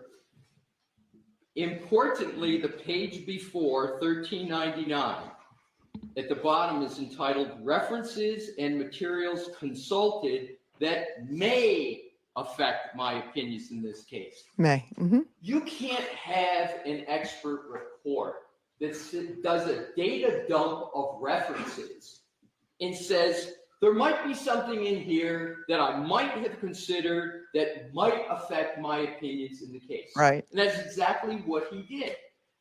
And the only conclusion I draw from this is his methodology isn't in any of them, because if he had to cite which one of these contained his methodology, he would have to be creating fiction. Yes. So when Mr. Brennan says he cited numerous journals, well, he did, but where does he tether his methodology to one of them? He doesn't, because he can't, because his methodology, to the best of my research and Dr. Russell's, has never been accepted by anyone. So then what Mr. Brennan stated was that he participated in autopsies. My point exactly. Right. He participated in them. He obviously doesn't perform autopsies, so it had to be with a medical examiner or forensic pathologist. He didn't do that in this case. You know who does? Dr. Russell. There's no statement by him that he worked with a medical examiner, etc. So I think the inference the Commonwealth wants Your Honor to take is, because he's participated in autopsies, he must have been the one that determined whether or not the the wound is from a dog. There is zero evidence in any document from which even an inference can be taken. There's no foundation fact from which the inference can be taken that that's what he has done. He mentions a book that he tried to use on Dr. Russell and for whatever reason immediately truncated it. I will just reference that book is not peer reviewed, but importantly, nothing in the book that Dr. Crosby wrote, and I thank Mr. Brennan for bringing it up, there's nothing in that book that sets forth the methodology that he used here. It's not there. With regard to he's well recognized in the field, that's exactly what Mr. Brennan's words he just used. He's well recognized in the field. What field? For Daubert, you gotta have experience in the subject matter. I don't know what he means by field. Is it dogs, dog behavior? In Daubert, it's the subject matter. I do. I know. It's the field of dreams. It's the field of dreams. Remember my first dreams were on the Kevin Costner divorce? If you know, you know. Testimony, which is what's the medical cause of the wounds to right arm. That's not documented. That's not even stated. He mentions Harvard, which people use for obvious reasons. You know, it's Harvard. He's listening. What is it that he is participating in Harvard in? This was from the words of Mr. Brennan, canine brain behavior. I didn't hear anything that he's at Harvard opining on the cause of wounds to humans and whether they're not from a dog. Mr. Brennan said that he outlines his methodology. I agree with Mr. Brennan on that. He does outline the methodology that he uses. But fatal and problematic is he doesn't tether it to a study to say it's generally accepted, which is the key inquiry under either Commonwealth v. Davis, common acceptance, or the Daubert-Lanigan, the 9 exclusive factors. And then the last point that Mr. Brennan made is particularly telling. He said Dr. Crosby bases his opinion on facts. That's not the Daubert inquiry. Mm-hmm. You've got to base your opinion on a reliable methodology. Facts, yeah, they are somewhat relevant, but the most probative aspect is methodology. So I am still, after all this time we've argued this, waiting to see where is the study, where is the documentation that the methodology that Dr. Crosby used, that a medical doctor, Dr. Russell, so thoroughly criticized, where is that methodology documented in one of these many references at the end, no footnotes in his study? I believe, and why isn't it, Mr. Brennan didn't respond at all to my points about Dr. Crosby's 2 theses, where you would expect his methodology to appear, and it's completely absent from there. So the question is, in conclusion, where is the home for his methodology? Where is the home? Where is the home in the scientific literature? It's been rehomed, just like Chloe and the Sally Port cameras. They've all been rehomed along with his methodology. It's an orphan methodology. It has no home because it's not generally accepted. So he is not qualified under Daubert-Lanigan, and his methodology is an orphan. And for those reasons, Methodology is an orphan. not only can he not testify with regard to whether the cause is a sharp object, but he has not, the Commonwealth hasn't even begun to meet its burden that his methodology is reliable for all the reasons that I have stated. And a good part of my position is based upon Dr. Crosby's own report that doesn't tether it to a study or general acceptance, and Dr. Crosby's own theses that don't even mention the methodology that he is trying to put forth in this case. We found it. It's in Al Capone's vault. Briefly. The Commonwealth is an orphanage. Homeless On methodology. page 6 and 7, Dr. Crosby offers court cases in which he has testified and provided expert opinion. I will give you specific cases where he's been qualified in state and federal court. No, I'm sorry. That needs to be in your papers. You don't get to come up to the podium and start just adding new stuff in. It's not the way it works. Mr. Lisi harps on the idea of methodology. If we remember Dr. Russell's testimony, it wasn't until later in her testimony that she introduced this idea of pattern recognition analysis. And we hear very little about the details. What we knew or learned from Dr. Russell is that she couldn't identify any of the wounds, none of them independently, just collectively. In fact, I think she opined that she was the only expert in the country that really could perfect the art of pattern recognition analysis. Oh, is that why you can't find one? Because she's the only one? Attorney Melisi's arguments are the fact that he doesn't like the way Dr. Crosby wrote his report. But what I can say for Dr. Crosby, No, is he it's not wrote that his he own doesn't like the way that he wrote his report. It's that it's not acceptable. The way that he wrote his report is not accepted in court. report. And when you look at Dr. Russell's affidavit in support, there's something, to be intellectually honest about it, striking.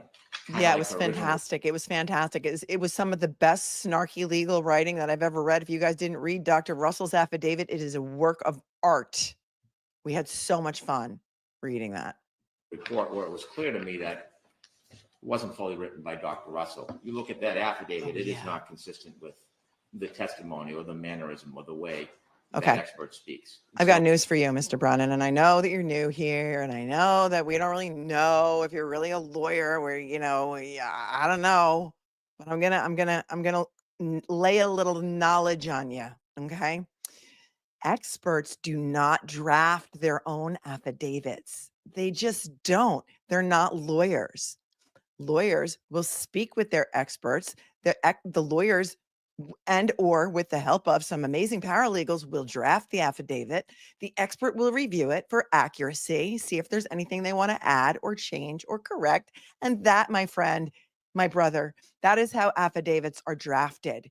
Okay. Dr. Russell did not draft her own affidavit. Although, however, we do think that some of the snark in there was added by her. That is just not the way that it's done, Mr. Brannon. And if you call him Elise one more time, I'm going to start throwing stuff at my screen. Just saying. With the testimony or the mannerism or the way that expert speaks. And so a lawyer can craft an affidavit and help craft a report so it meets their idiosyncrasies, but that is not the arbiter if somebody's qualified. Dr. Crosby is qualified. He has experience. He's testified and been accepted by courts before. On what? On what subject has he been qualified? So before we move on to the next motion was, it was filed after the other motions that we finished here. It was filed. So are on we to assume, January 20. Your Honor, that you're not going to rule on anything from the bench today, that we're all just going to have to wait around for the time when you decide to scribble on the bottom of the papers again? Apparently. Defense motion to exclude. Yeah, February 21st. Defense motion to exclude certain testimony of Commonwealth witness Robert Gilman. And in the Weatherman. alternative of Daubert hearing. So the last time we were here, I wasn't sure we would reach this. I think it had just been filed. So I don't have an opposition from the Commonwealth. I don't know if you. Oh, they didn't oppose wrote it? one, If you planned on writing one. Then it's or if you just granted. wanted to go forward, and also whether you're prepared to go forward today. We do not have a written opposition, but we are prepared to go forward today. Okay, No. So I will hear you, Mr. Lessie. No. Right? It is, Your Honor. Right. So- No, we don't. Oh my God. I feel like the DUI guy right now. Okay. When you start watching people and then you start to like feel like they do, and then you start to imitate them in certain ways. Sometimes it happens. You didn't file a written opposition to the expert that you want to bring into court to testify about how hard the hardness of the ground. The ground is rock hard. The weatherman from Boston, Gilman, I forget his first name. But you're going to get up and argue it right now, but nothing's in papers. So you're never going to be held to, what you said. So you can just say whatever the duck you want. This is kangaroo court. We have reached the level of kangaroo court. If there's anything worse than kangaroo court, please tell me. Kangaroo court is like a step above workers' comp court, or below, depending on which way you're looking at it. This is like a clown show right here. Okay. Clown show. And this is paper 515. 515. May it please the court. Anything goes. Mr. Gilman, a meteorologist, is attempting to opine on the hardness of soil conditions at 34 Fairview on in January, on January 29th, early morning 2022. He states in what is a certified weather statement, that's quote, certified weather statement, many things, and we don't challenge his statements about what the temperature was and precipitation. But what we do challenge is his opinion with regard to the hardness of the ground. With regard to his qualifications, his qualifications to opine on the hardness of the ground. He is not a geologist. He's not a pedologist, i.e. a soil scientist. There's a specific field for that.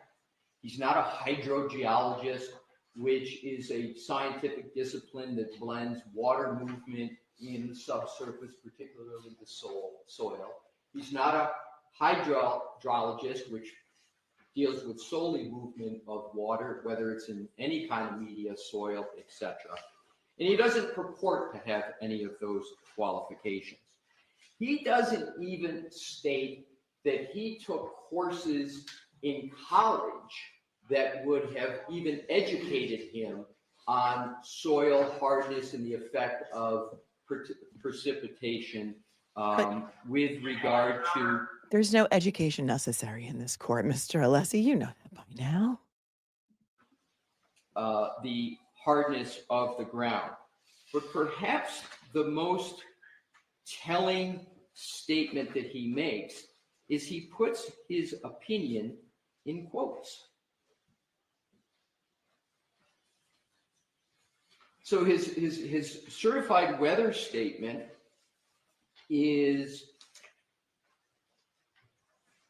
hard as a rock, I believe. I'm looking for it. So I'm sorry, there were a couple of exhibits attached to your affidavit, Mr. Leslie? Yes. So one's exhibit 1, I don't see any. I'm sorry, Your Honor, it's exhibit 1. Okay. It's his February 3rd, 2025, quote, certified weather statement. Okay. That is it.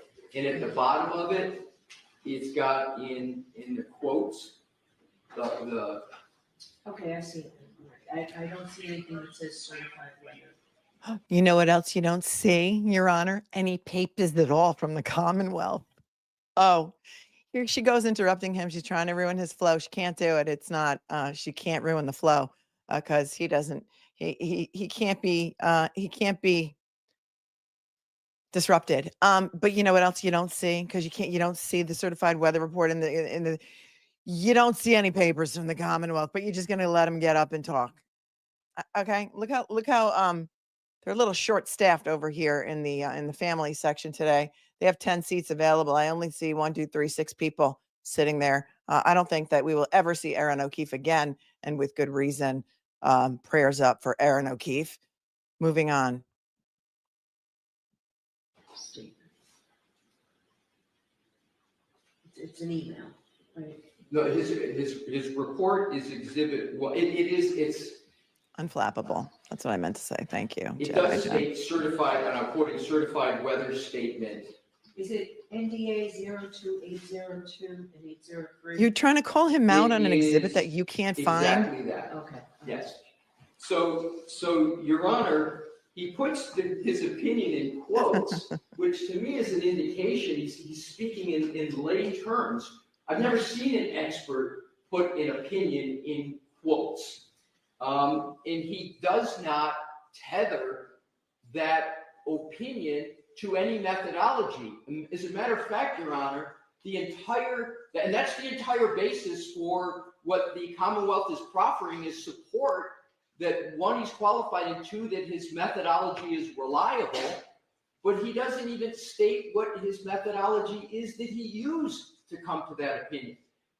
I've never seen a proffered expert not even state what the methodology is. He doesn't say how he came to that conclusion. So it's the burden, as we know, of the Commonwealth who's offering the witness to demonstrate by a preponderance of the evidence. They don't even have evidence, let alone a preponderance of the evidence. They don't state a methodology, and they put the key opinion, the only opinion, in quotes. And Your Honor, there is a deep and typical of science, complex way to determine hardness of ground. And he doesn't even begin to discuss that whole science.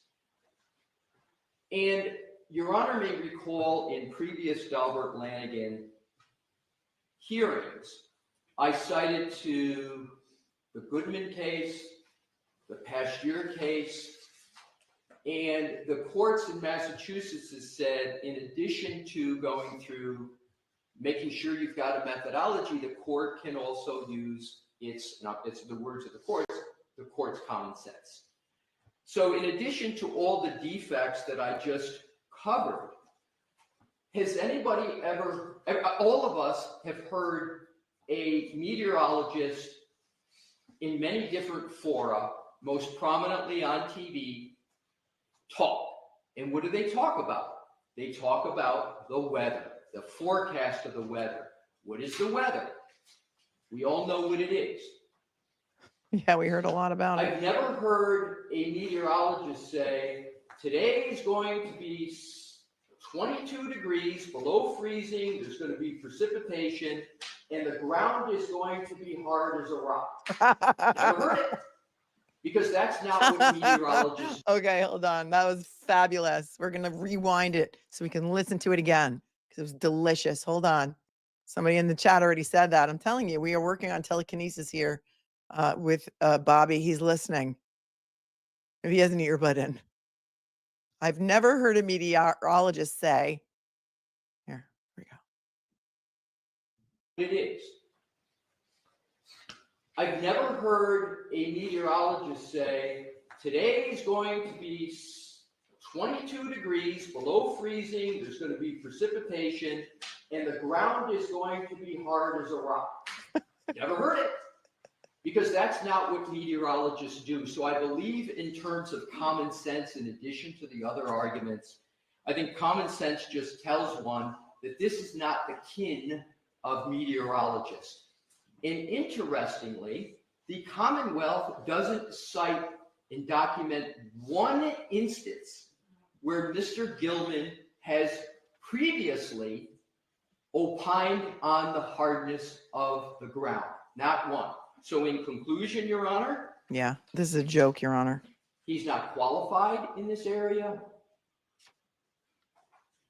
He doesn't even state a methodology to come to the opinion, let alone show that if he had a methodology, it's hard as a rock. What's the opinion in quotes? The only reasonable conclusion from that is he's using a layman, like an idiom, a term that people just use. You know, his head's as hard as a rock, whatever. But that's not science. And in order to give an opinion to the jury, the whole purpose of general acceptance, the whole purpose of Dalbert is it has to be based in science, and it has to be the methodology. There's none stated, and for that reason, and the others I've mentioned, Your Honor, Mr. Gilman, the meteorologist, should never reach a jury to talk about hardness of the ground. Yes. Somebody said, how is Ted Daniel not laughing? It's hard. It's hard as a rock not to laugh. Do you intend to call this witness in your case in chief or for rebuttal? I do, case in chief. Oh, case in chief. Thank you. All right. It's hard as a rock not to laugh. The We're Commonwealth laughing. proposes calling this gentleman to talk about the weather conditions leading up to the night that John O'Keefe was killed. Talk about the temperatures, the wind conditions, also the snowfall. It seems that the only complaint the defense has is the ultimate opinion that the ground at Fairview was hard as a rock. I think that that concern is easily remedied. I do not need to ask this expert if the ground at Fairview was hard as a rock. I can ask him about the documented temperatures, the winds, the snowfall, what makes the definition of a blizzard, how many hours have to elapse in certain conditions to be a blizzard. Also, he can measure the snowfall as it accumulated that night into the early morning hours because there's statistical evidence about it. And I would like him to talk about No one how disputes the ground weather. freezes, without giving an opinion that this ground was hard as a rock. He should be able to Geologist. testify that over a period of time, the frost below freezes the ground. I don't need or would not ask Mr. Gilman to talk about the ground hard as a rock. We have a handful of first responders who will give lay opinions with No. common sense that the ground was hard as a rock. No, they won't. And No, state no, no, no, police no, no, who- no, no, no, no, no, no. That is completely improper for a layperson to give an opinion that the ground is hard as a rock. Did he really just say that? Unless his head has popped off. There's blood splurting everywhere. I can't wait for him to get up and address this. If you're ahead, please, no spoilers. We're a little behind. Listen, he's got a handful of first responders who are going to give lay opinions that the ground was hard as a rock. Okay. No. No, they won't. But good luck with that. Ground hard as a rock. We have a handful of first responders who will give lay opinions with common sense that the ground was hard as a rock. Common sense. And state police who excavated can testify to that very thing. So Mr. Gilman does not need to offer that. Excavated? Did they That's bring the in a backhoe to start excavating? What do you mean excavating with a leaf blower? What is he talking about? Scooping the blood samples up with solo cups? That's excavating? Did they bring in a backhoe? I can't. Thing offending the defense, I think we can resolve the issue. Wait a second. Hold on. Excavated can testify that the ground was hard as a rock. And state police who excavated can testify to that very thing. So Mr. Gilman does not need to offer Did they that. dig up the ground? That's the only thing offending the defense. I think we can resolve the issue. No, we can't. Because now you brought up some new issues because now you're talking about excavation. I'm sorry. Did they have to dig so far deep into the ground that was hard as a rock to find the taillight pieces? That's where it was. It was buried under the ground. They had to excavate the ground in the front lawn at 34 Fairview to find the taillight pieces and the sneaker. Okay. I think you just stuck your foot open, mouth, insert foot. He's a fool is even being kind. Like, the only thing that was excavated was the In basement specific floor. answer Thanks, Cindy. to your question, Your Honor, what do I respond to that? I think the Commonwealth very much recognizes the shortcomings that I mentioned, but its proposal to have a meteorologist talk about how ground freezes is still very much problematic because, just by way of example, how a ground, whether it's frozen or not, and how it freezes, I will give, Your Honor, citations to scientific studies that address and techniques as to how one has to do that. Benjamin J.G. 2005, freeze-thaw effects on penetrometer resistance and shear strength. Why don't you put those in writing? Was that just a Google search? I saw that you had. Oh, I'm so sorry. He's got to put it in writing. He's got to put it in writing. The man who hands you binders with tabs and exhibits for you to look at. And now you want him to put this in writing, but you allow the supreme idiot to get up there and just riff and talk about, he's like jamming. He can say whatever the duck he wants without putting it in writing, but you're going to ask the master of all masters to put this in writing for you. Are you kidding me? Just a Google search. Just a Google search. Hold on. I got to take it back.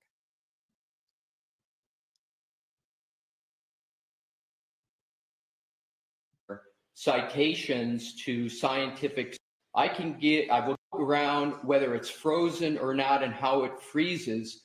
I will give, Your Honor, citations to scientific studies that address and techniques as to how one has to do that.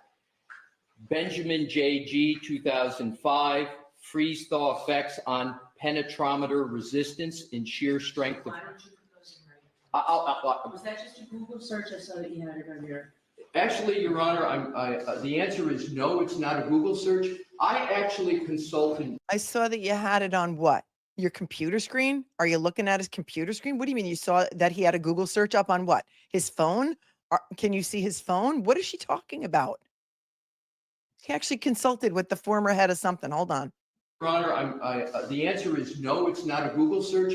I actually consulted with the former head of the National Academy of Science on geology, Dr. Donald Siegel, who told me and gave how it is that one determines whether or not ground is even frozen. Okay, so that would be helpful to me. Is there any objection to the Commonwealth to me getting that?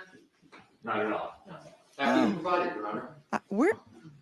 Do you want to provide a copy to Commonwealth as well? I'd be pleased to provide a copy to the Commonwealth. All right, so I'll take this under advisement. You'll take that under advisement. You didn't say that about all the other motions you didn't rule on. Or are you going to wait till the end and then just, So give us. how long do each of you need to get me what you said you would get me? The Commonwealth, the articles, and the qualifications, or the cases and the qualifications of. How about some actual papers from Brennan? How about some actual papers? Great, okay. And those articles, Mr. Leslie, that you were just citing, when can I get those? Do you want all the citations or the articles themselves? If you've got the articles, if you've got a copy that'll save me from having to find them and read them, that's fine. If you just give me the links, I can do that myself. I'll Then get she you won't the have to Google. articles, Your Honor, in the text, and it's probably going to take me 2 or 3 days. Do you have the links? Do you have a list? I've got a list right with me today. Okay, so I'll take that, Good. Make a photocopy. having to print the articles. You let me hand it to the court officer? That would be great. And you'll provide it to the Commonwealth as well. Is that your only copy, Mr. Leslie? Do co-counsel have copies? Oh, no, the co-counsel doesn't have any of this, Your Honor. Okay. Just like we don't have I any just papers need to from black him. out It's good something for the here. goose. You don't have to do it right now, just before you leave. I'll You do know, it be for you, so Your great. Honor. Right there, we'll see to it. Jim, can we get a copy made for everybody?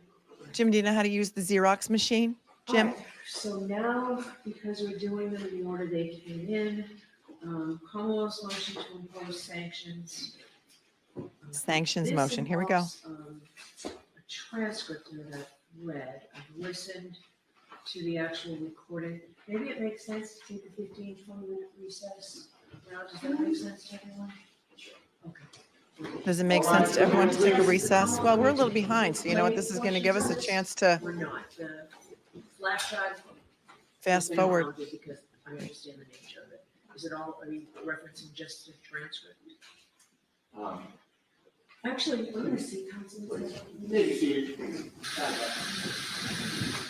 Do you like my thing scrolling at the bottom? It says, motion to exclude Commonwealth expert Weatherman Gilman regarding hardness of the ground. And then it says, you read that? Yes, you read that right. All right, we can fast forward a little. She's going to see everyone at sidebar before she takes her little break. She's got to take a little 20-minute break and comes back to discuss sanctions against the defense team. That motion was made by Mr. Brennan. Hold on, wait, what's going on here? Need to I Spy on the court. It's like we're like a bunch of peeping Toms checking out who's talking to who's giving who the stink eye. You know, they like to zoom in on Karen's privileged conversations with her attorneys as Paul O'Keefe glares at them. All right, let's fast forward. You are muted.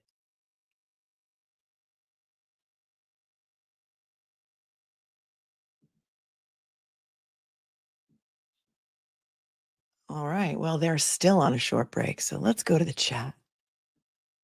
You are watching some of the finest kangaroo court in the land. We're on real time now, though, so you know what? We've got that going for us. Hank's Fishing Expedition says, when Bev denies the motion to dismiss and the defense appeals it, will the trial continue on time or will it get delayed during the appeal? That is not something that would be appealable before the trial. That is a post a post-trial issue.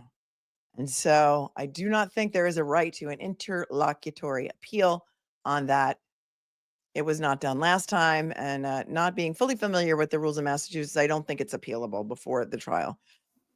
So I hope that answers your question. And thank you, Hank's Fishing Expedition, for your super chat. Ginger Freckles is here and says, I can't believe I live in this state, in this country. This is outrageous. And I think you're echoing what a lot of other people think as well. Barbara Dulong, thanks for the 20, says, good morning from Vegas. Outsider visions my granddaughters. So I had to get up early so I didn't miss your coverage. Oh, I'm so glad. Oh, you're visiting your granddaughters. I'm so happy for you. And I hope it's nice and warm for you in Vegas, Barbara. And if you're from here, perhaps you're getting out of the cold. FKR 2024, we should have a fundraiser. What the Duckathon? I'm taking pledges for every time methodology is said today. Anyone? Forensic dissection by 1,000 cuts, says Kieran James. Thank you for your super chat. Nell Grace, Melanie, you must come to Dedham for trial soon. I would love to meet you. I share your outrage and thank you immensely for using your platform to inform the world. Well, I am fortunate enough to now have a platform after doing this YouTube thing for a little over a year and a half. And so it is my pleasure. And I like to use my platform for some good and to shed light on some things and shine a spotlight on some things that people need to know about, in my opinion. I can't cover cases unless I'm fully passionate about them, as you know. And that's what I'm doing. So thanks for appreciating it. Kelly Jane, methodology. Its symptoms include anger, disbelief, high blood pressure, causes nasally voice, repetitive use of words, bias, treatment case, dismissal. Thank you, Kelly Jane, for your super chat. Mufasa's illegitimate son is here from Australia. Says, Hank, we know that Dr. Crosby is just Trooper Paul in a wig. Scooby-Doo reveal. Love you, Melanie. Love you right back. Thank you, Lisa Loves Nike, for your super sticker. Charles Argos is here from South Africa and says, remember the two different videos in self-defense case in Wisconsin. The prosecutor gave the defense a low-resolution video. The defense then got via the judge the original video, which changed the whole case. I'm not sure what case you're talking about, but oh, is that when you said you couldn't put Rittenhouse? You couldn't write Rittenhouse, and that's what you're talking about, Rittenhouse? Good. Gotcha. Anybody remember that? Thank you so much for your super chat. Bobby Alessi's linguistic prowess. I'm a healthcare provider. You cannot diagnose without appropriate licensure to do so. It is criminal, rage texting here. Yes. We know that, Bobby Alessi's linguistic prowess. And the linguistic prowess is on full display today for those of you who are new to this case, if anyone. It is. Thank you, Escape to Eleuthera, for your 5. Oh, sweetie, no, says to clarify, they have a chain of custody for the dog, but not the DNA. Cool. Yeah, cool. Cool. Yeah, no, not for any of the actual physical evidence, like, Sally Port videos, but the retired detective apparently was drafting a chain of custody report over the weekend. He gave up his tea times and they didn't know when they were going to get it. I don't know if they got it yet today, but so far we've heard no rulings on anything yet. Breenan's proofreader is here and everything is spelled wrong and says he identified Chloe by yelling, hey, Chloe. And she looked up. Is that enough, Bev? Well done. Well done. Thanks for the 5. Jen Shep, trying so hard to disprove the dog bite when in reality, it really could have been a coyote outside after they threw him on the lawn. Right. It is not the cause of death. It's covering the McAlberts. That's all. Thank you, Jen, for your 10. You are not alone. Be not afraid. Marianne, thanks for the 10. The rug Karen has in storage would definitely have Chloe hair in it. They should test and compare to the hair of the dog. They are claiming the hair of the dog has entered the chat. They are claiming as Chloe. I do not know. I do not think that is going to be necessary because I don't think she's going to let Crosby testify. But here's the thing. She keeps saying, oh, are you going to call him in your case in chief or on rebuttal? And then as if she's going to decide that if they're only calling this witness on rebuttal, she won't rule on it until after the close of defense's case, which is highly improper and prejudicial in my opinion. Piney Woods Law and Crime says, I'm really going to need Mr. Alessi to have an Al Pacino moment. You know the film? Yep. The whole courtroom is out of order. You're out of order. You're all out of order. You can't handle the truth.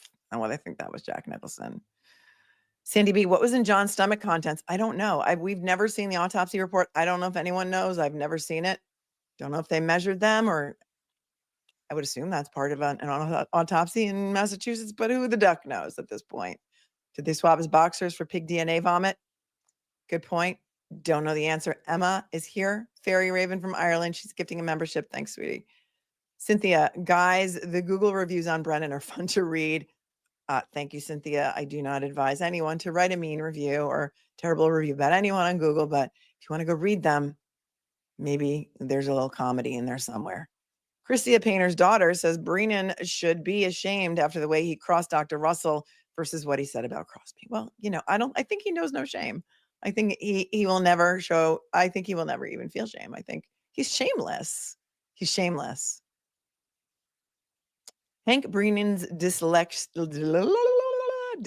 dictionary has gifted 5 memberships. Thank you so very much. Love the username. Kelly Kell, I'm sitting on my law school cafe in Boston before class and can't wait to bring this up in criminal procedure.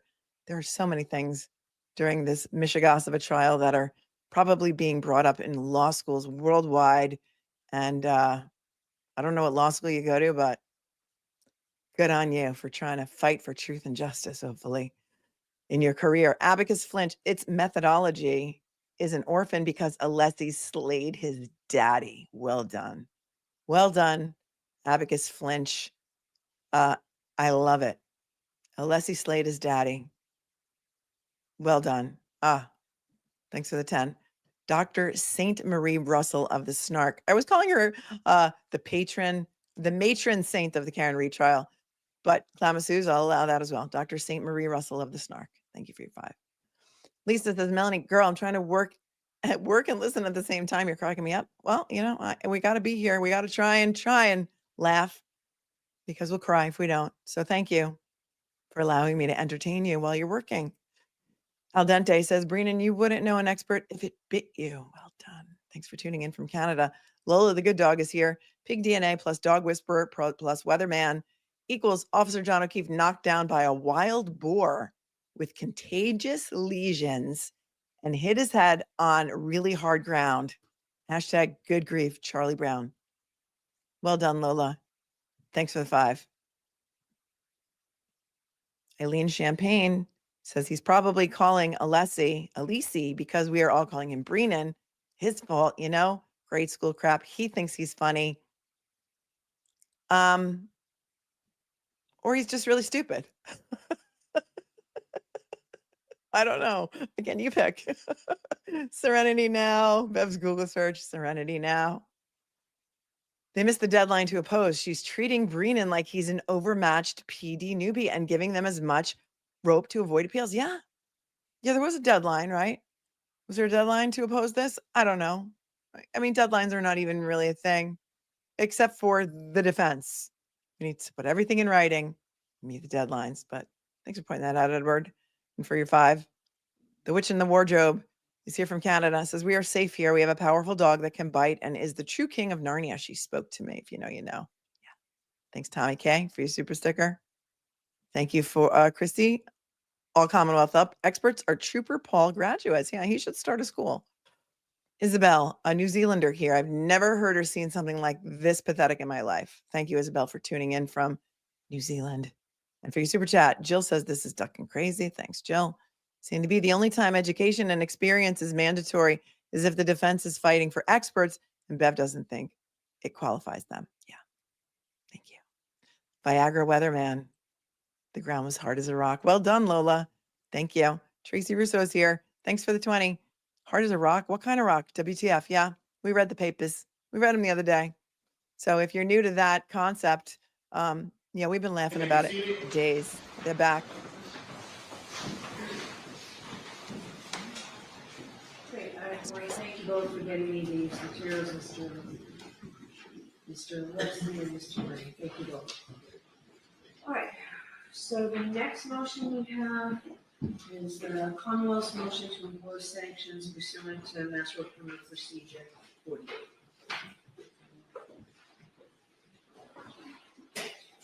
Mr. Leslie, do you need a minute? Did you need a minute or so? Could I please just? Sure. Thank you. Jimmy? Yes, I'm working on something. Jimmy? And Jimmy says, yes, I'm working on something. Like, I'm sorry. Well, Why don't I take a 5 minutes? All right, please. Really? Another 5 minutes? We need another 5 minutes? What's going on? What are we missing?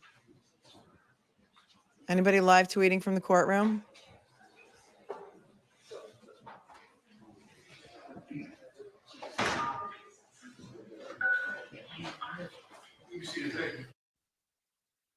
Oh, it's Jimmy. What did Jimmy do?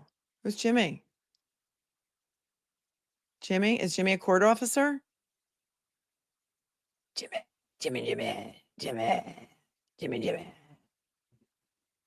Well, you know what we'll do while we're waiting, because we got a little bit of time to kill. I'm going to pull up the motion for sanctions and just remind all of us what it's about. Why don't we do that? Because there's been so many droppings in this case lately that we need to review so that we know what we're talking about. Allow me to go back and find it.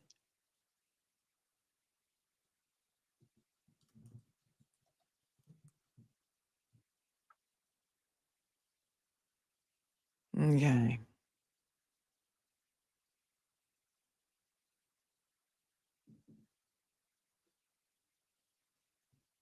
The Commonwealth's motion for sanctions, which I believe is paper number 504. Jimmy's in trouble.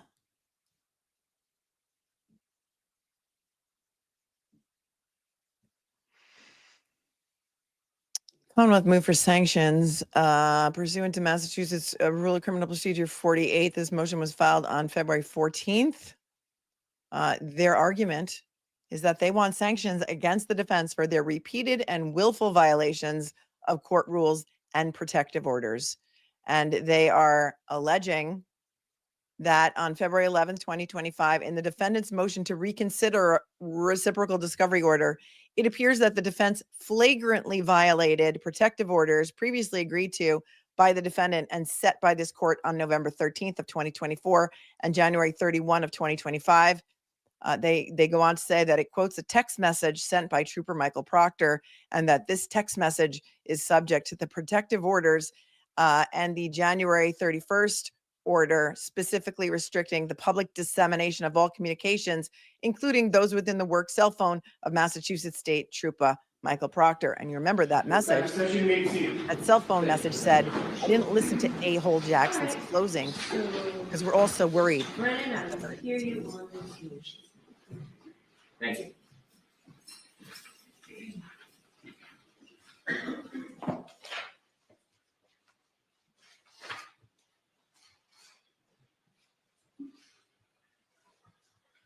As the court's aware, there are certain materials throughout the duration of this case that have been disclosed to the defense pursuant to protective orders. Protective orders are sacred. If there was no need for protective order, there wouldn't be a need for court intervention to protect the material. When an attorney violates Mass Rule of Criminal Procedure 48, the court can impose sanctions. In this instance, that was the genesis for this motion, there was recently provided materials that the court ordered the defense not to disclose to the public. Those materials, which is some of very important materials. In the reciprocal discovery motion, the defense put the materials into the public domain despite the court's protective order. Now, it's important for the court to determine the nature of that violation because the ability of the court to sanction is broad and wide. There have been other violations, but at this point, a month before trial, given the history of this case, it is important to make sure that these type of violations don't happen again. What stands out to me in the reciprocal discovery motion that the defense used as a vehicle to disseminate this information to the public is that they create an argument suggesting why it is important to include this information. In the memorandum, page 9, what they suggest to the court is because the trooper did not want to watch the closing, it implied that he had been following the entire trial. What's There's going on? absolutely no reasonable interpretation whatsoever that because a witness, like any other witness, who was not bound by a sequestration order at the time of closing, didn't want to watch a closing, there is no good faith basis whatsoever that that witness watched other parts of trial. It is an empty shell to make that suggestion, which then gives them the tunnel to put this information into the public. And when you look at the nature of the information, it's obvious why the defense wants this information of the public. It's part of the consistent public relations campaign they have sought. It is a month before trial, and rather than discuss the facts and litigate the facts in front of the jury, it is a deliberate, ongoing, strategic investment to reach the potential jury pool. Their investment of their campaign, their media campaign. So they're paying, right? They're paying us. They're paying us YouTubers to talk about this case. It was a good investment, right, Hank? Are you reading Twitter too, or Reddit? Do you go to Reddit for your theories or Twitter? It doesn't matter if it's attacking the trial court, the state police, the prosecutor, the prosecutor's office, witnesses. It is saturating the public with sometimes disinformation, parts of information that inevitably is going to make a juror's job much more harder. Much more harder. It is unfair to the court. Much more harder, but is it much more harder than the ground? You know what else is going to make a juror's job really, really harder, much more harder, is when you got up in open court, flagrantly lied to the court, perpetrated a fraud on the court about you getting stuff from the feds that you really did get from the defense. And then the judge was so shook, she had to take a 30-minute timeout. She comes back and you have to get up and correct some chronology without, or just talk about chronology without really correcting the record. And then that got to hang out there for a whole entire week. People in glass houses shouldn't throw hard as rock stones, my friend. You're not my friend. I take that back. Withdrawn. It's unfair. We're going to talk about fair and unfair, much more harder. Somebody needs to make a shirt. Which is much more harder? It's unfair. There is parts of information that inevitably is going to make a juror's job much more harder. It is unfair to the court. It's unfair to the people of the Commonwealth. It's unfair to the Commonwealth. It's unfair to the prospective jurors. Yeah.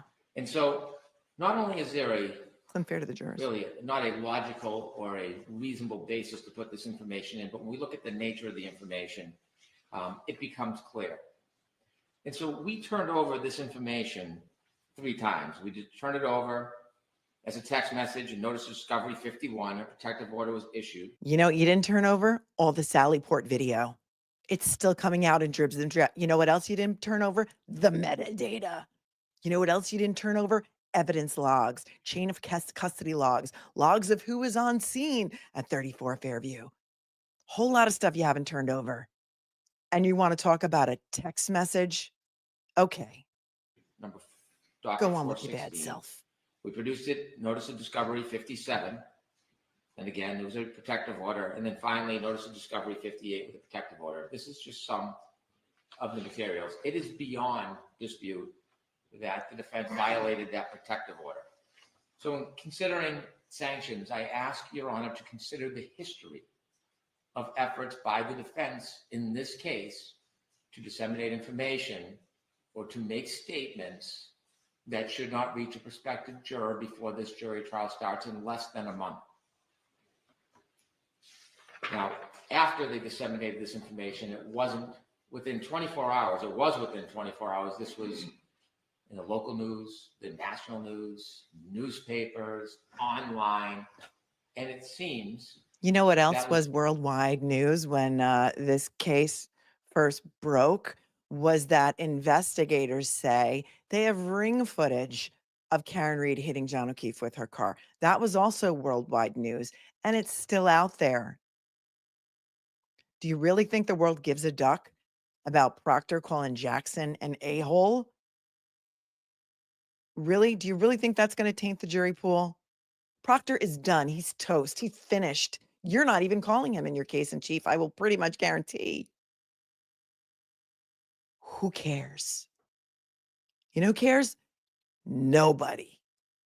And the fact that you have such detail on this minutia argument and zero detail when it comes to talking about, more important motions like your expert, it's mind numbing. Much more harder to believe, Mr. Brennan. New game show. Are you smarter than Hank Brennan? Was the very purpose it was spit out into the community. And so the Commonwealth's position is there needs to be a sanction to stop violations of protective orders and violations of the rules of trying to convince the public before trial about a certain side's position. This got to stop. This must stop. Quallen Albert didn't do anything wrong. He's just an innocent witness. This must stop.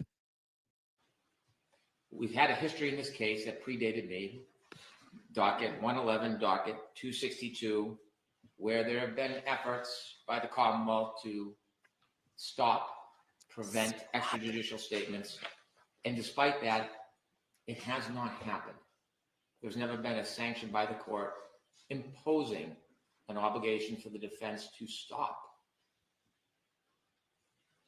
Rule 3.6 is clear.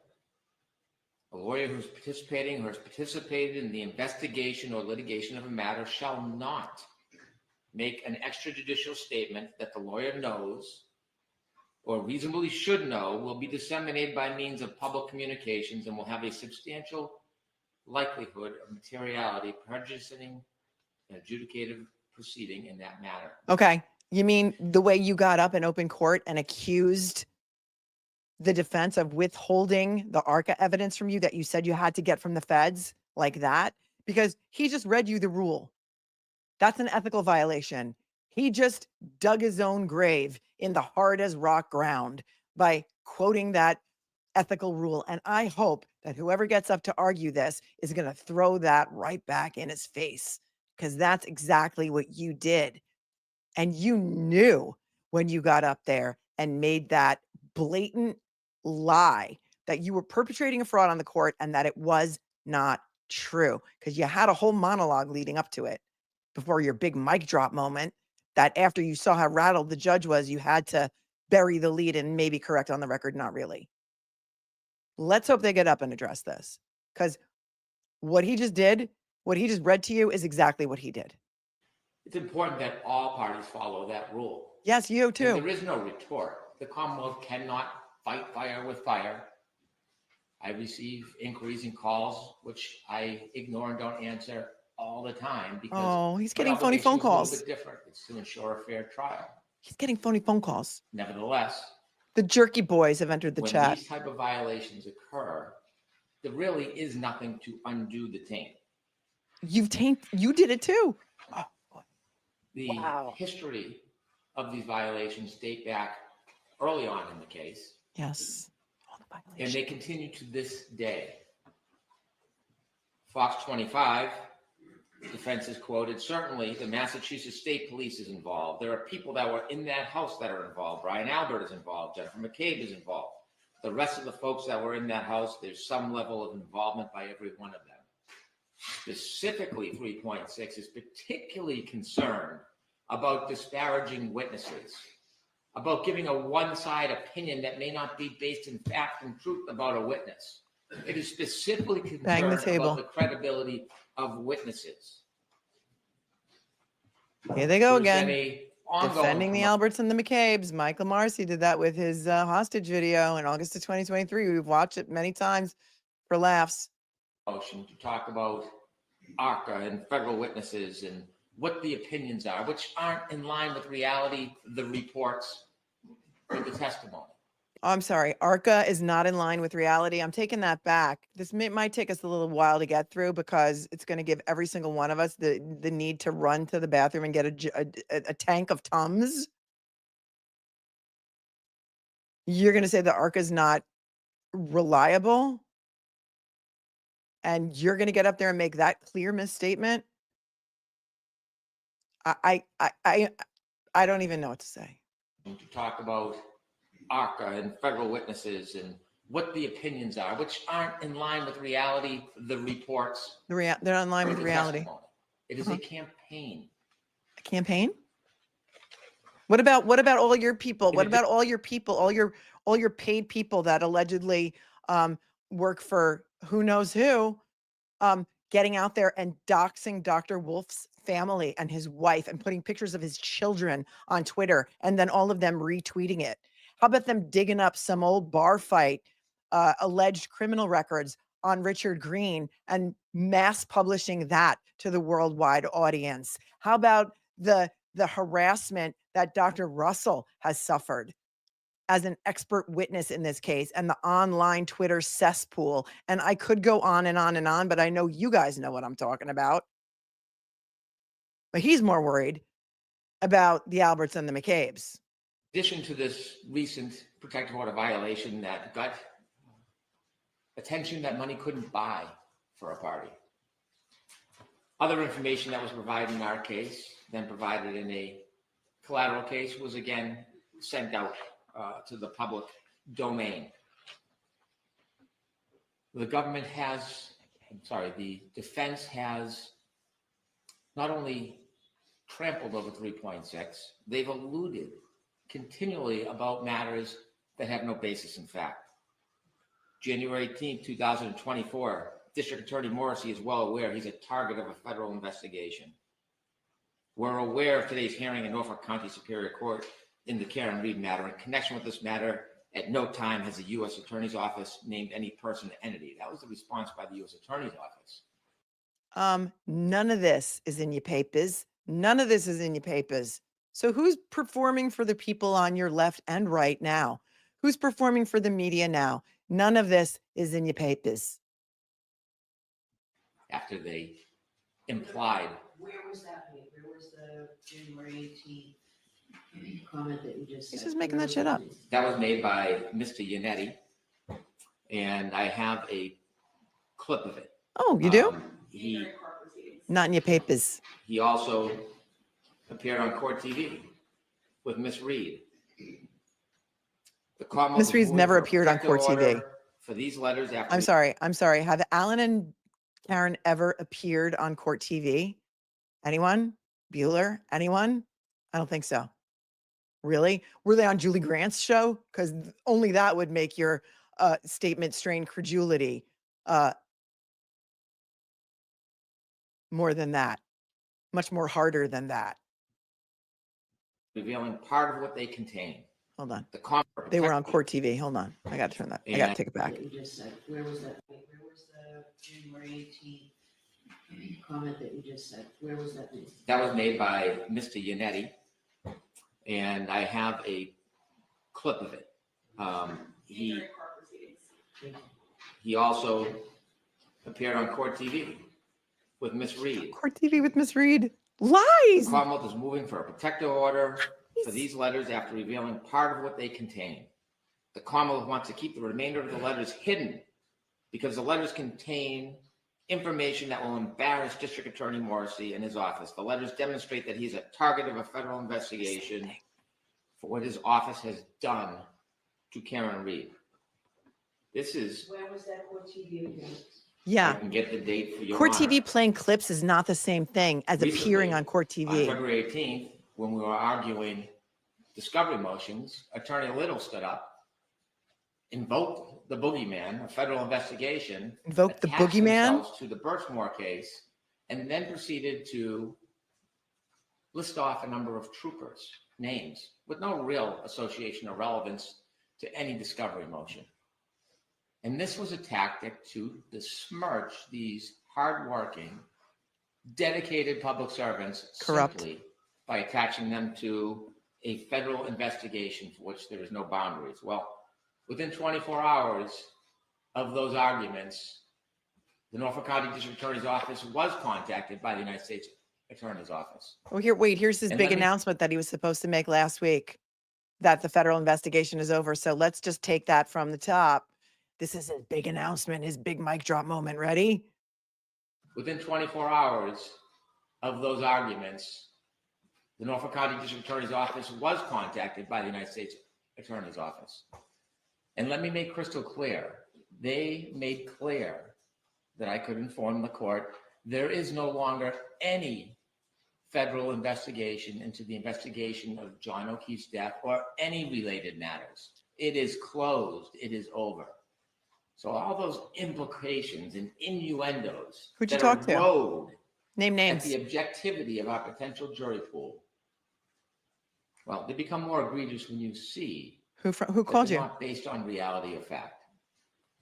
And so This person called you and said that you can tell the court this. Who? Is it an unnamed source? Tell us who you talked to. Tell us who you spoke to. Who said that you could say that? Inquiring minds and the worldwide audience want to know. If you're going to come in here and you're going to blather on and, besmirch, to use your own words, the defense team, show us your receipts. I submit that the ongoing, deliberate, purposeful poisoning of the potential jury pool is not only wrong and unfair, it needs to be stopped. And Needs this to last stop. incident of taking a private email under a protective order and putting it in a pleading for the world to see. It was a is text just yet message. another example. It's one small step in the marathon. Now, they've made their campaign clear why they're doing it and how they're going to do that. If there's any doubt whatsoever about the intentions of these tactics, I've submitted audio clips to you under seal, and I won't repeat what's in them. But that makes Because you don't know. You didn't probably watch them. abundantly crystal clear why this is happening. And so, Tell us. inevitably, the court has the ability to sanction.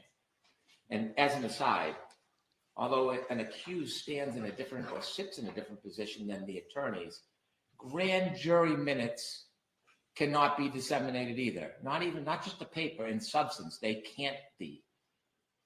Doesn't matter who you are. And so the Commonwealth asks the court to consider sanctions so that we can have a fair trial, so that it doesn't limit the parties. It's not retaliatory. We will abide by the same rules. Really? What I suggest Can't unring that is bell that from last week. from now until trial, all pleadings submitted by the defense should be under seal so the court and the Commonwealth can review them Wow. and make any objections if there's any material that's Yeah. private, so that there's no oversights or mistakes. Right. He wants to police the defense. When we read the papers, we went over this. He is asking the court to seal every single thing the defense files from now until eternity so that he, the Commonwealth, and the judge can determine whether or not there's anything in there that should be sealed. Yes, he wants to police the defense. And for those of you who didn't read the motion papers, I'm going to let you hear that again. Yes, it's not retaliatory. We will abide by the same rules. What I suggest is that from now until trial, all pleadings submitted by the defense should be under seal so the court and the Commonwealth can review them and make any objections if there's any material that's private, so that there's no oversights or mistakes or dissemination of protected material. And then if the court and the Commonwealth does not have any objections, then those materials can be provided publicly on the docket. Also, the Commonwealth suggests that the court impose a sanction that the defense must follow Rule 3.6 as the Commonwealth does. No more symposiums on the courthouse stairs. Symposiums. No more interviews with national media. I'm sorry. No more statements. I'm sorry. They're allowed to do interviews. So you can just shut the duck up. This is not a communist country. We live in the United States of America. You might not believe that in Massachusetts. No more statements to the press. Oh, are you looking for a gag order now? Because that was not one of the things you asked for as relief in your sanctions motion. I don't remember that part. Do you? Listen to this. No more symposiums on courthouses. So you're asking for a gag order, but you didn't ask for it in your papers. But now you want to put duct tape over all their mouths too. Okay, listen. Rule 3.6 as the Commonwealth does. Mhm. No more symposiums on the courthouse stairs. No more interviews with national media. Really? No more statements to press privately behind the scenes over a coffee, putting out information, oftentimes inaccurate, to sell the story before the trial starts so that we can have a trial on fact. Everyone say goodbye to the First Amendment. A gag order on all of these attorneys. He didn't ask for that. Every single one of them. It's not in the papers. And the Commonwealth will not speak either. Am I insane? I might Ms. be. Reed, But I'm not asking for a gag order for.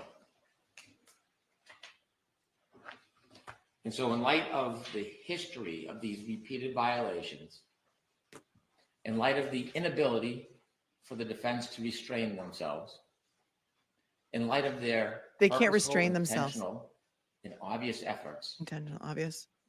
in order to best try to maintain a fair jury in this case is to impose those sanctions. Fair Jerry, it says. Fair Jerry. Jerry Garcia is here. He has entered the chat. The eyes of the world are watching, and you are an absolute disgrace. Thank you, Mr. Yannetti, for going up to sidebar to tell the judge that he didn't ask for a gag order in his papers. He didn't. He's constitutionally gross.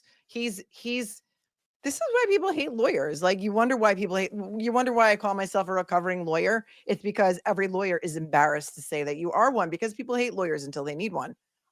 This is the definition of why lawyers have a bad name and why people hate lawyers, because of guys like him.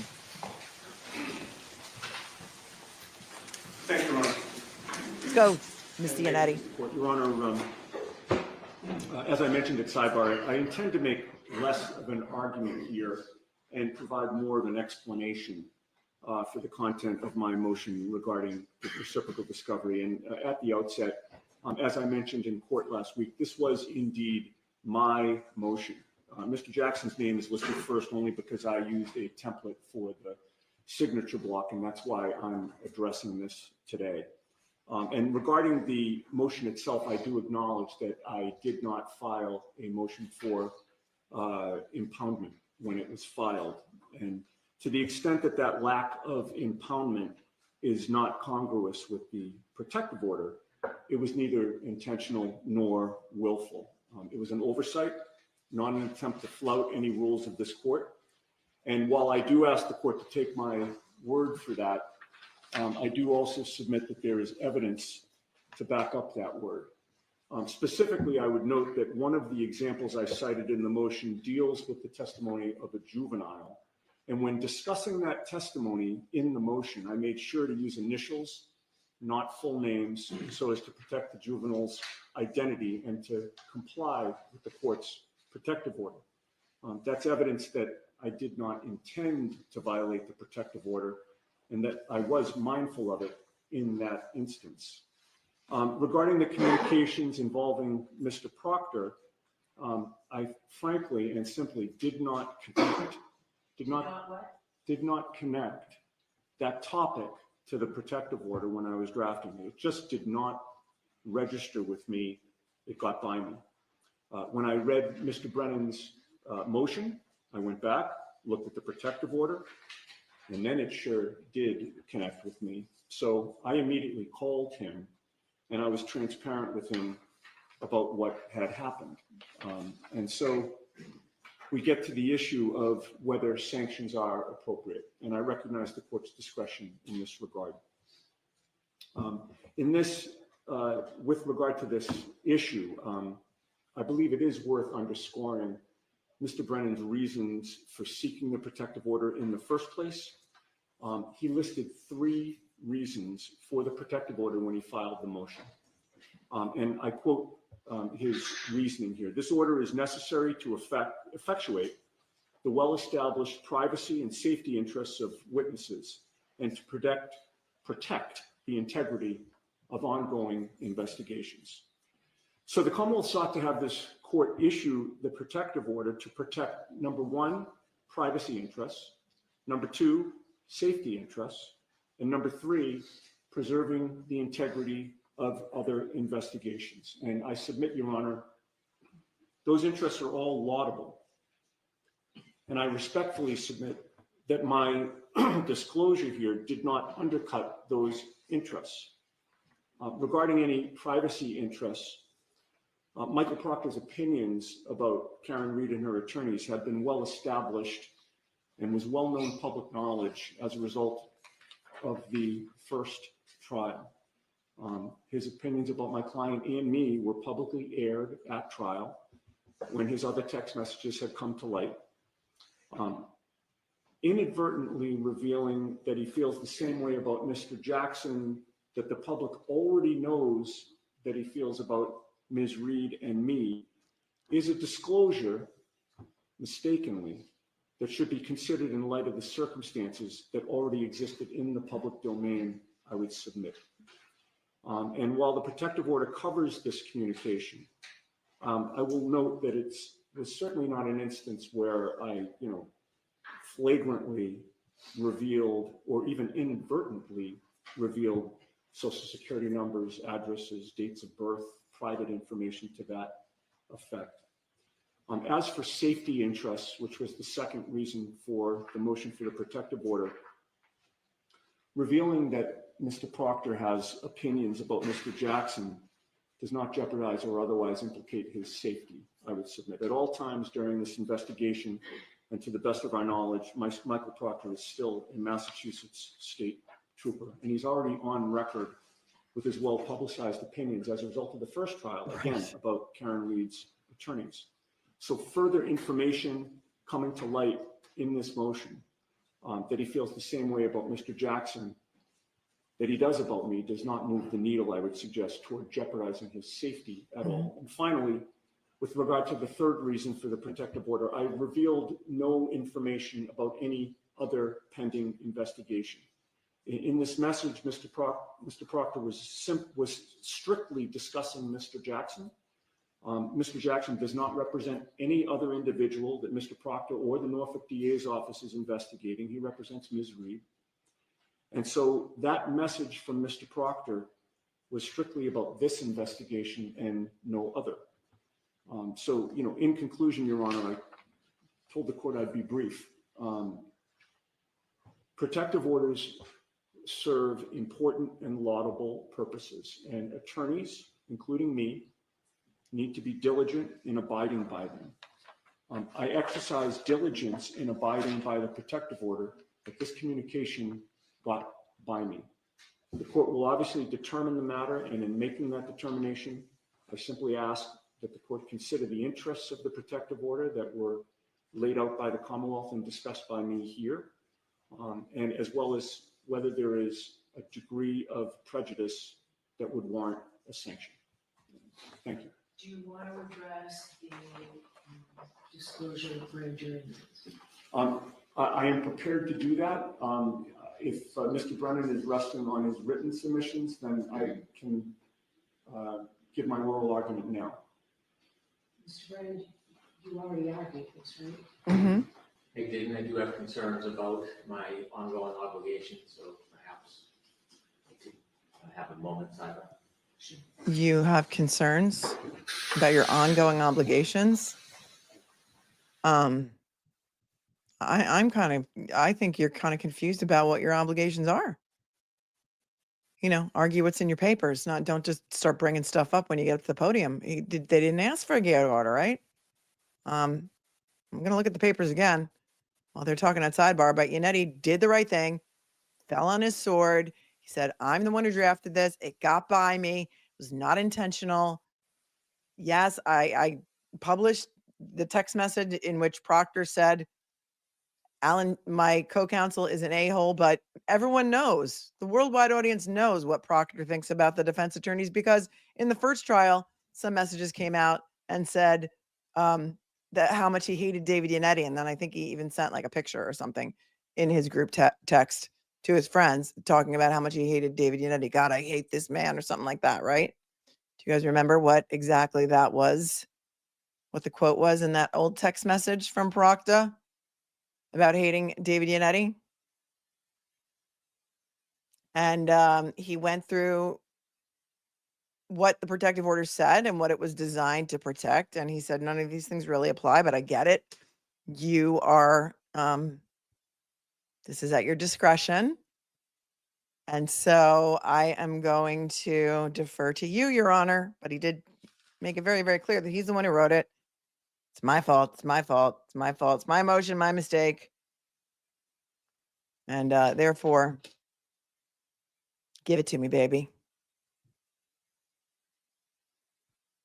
Oh my, notice the police radio is always go off during Alessi talking. Yes, I did notice that, Kelly. I noticed. Our sidebar right now, if you're just joining, there's 11,000. There's 11,110. One more person joins, it'll be 11111. Oh, it just went down a little bit because people are taking a break while the court's on a break. Common sense, not so common. Hank, Hank, the whole world has no common sense. Yeah, this is just, it's much more harder. If the MSP excavated, they would have found the 50 taillight pieces in one shot, right? Well, we know that's a lie. Nobody excavated nothing. You know whose backyard did get excavated? Rex Heuermann, the alleged Long Island serial killer. All right, they're back. Thank you, Midnight Mike, for gifting 5 memberships. Appreciate you. Well, they were back and they muted again. Allison, I am with you. My head's going to explode as well. Thank you. Oh, DEJAOA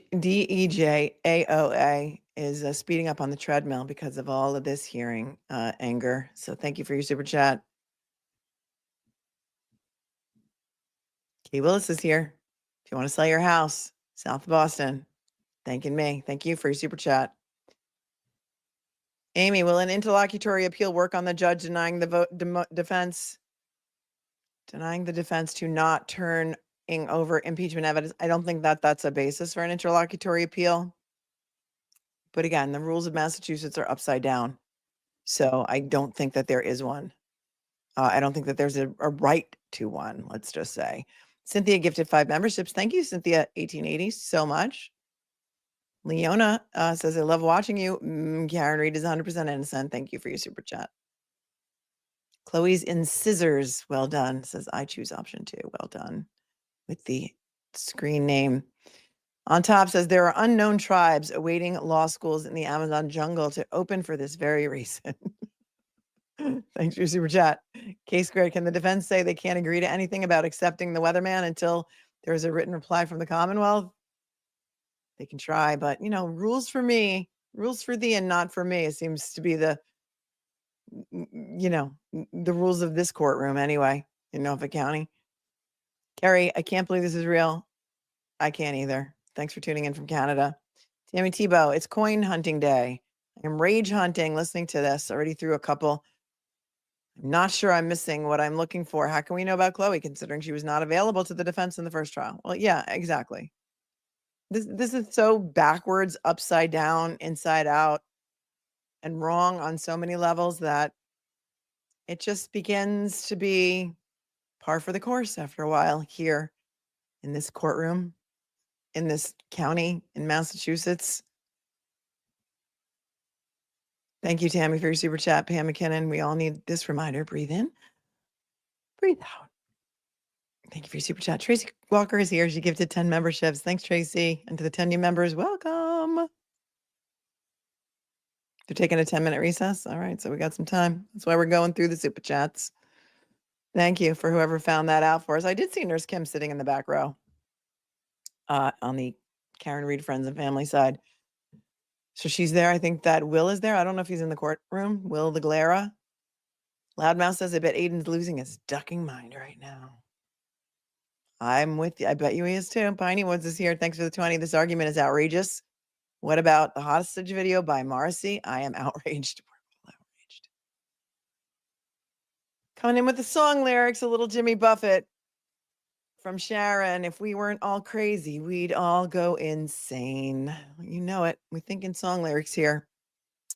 My border collie graduated Harvard, says it was a waste of money. Well done, anonymous nobody. Well done. Thanks for your 10. Amber Dawn is here. Them Johnsons.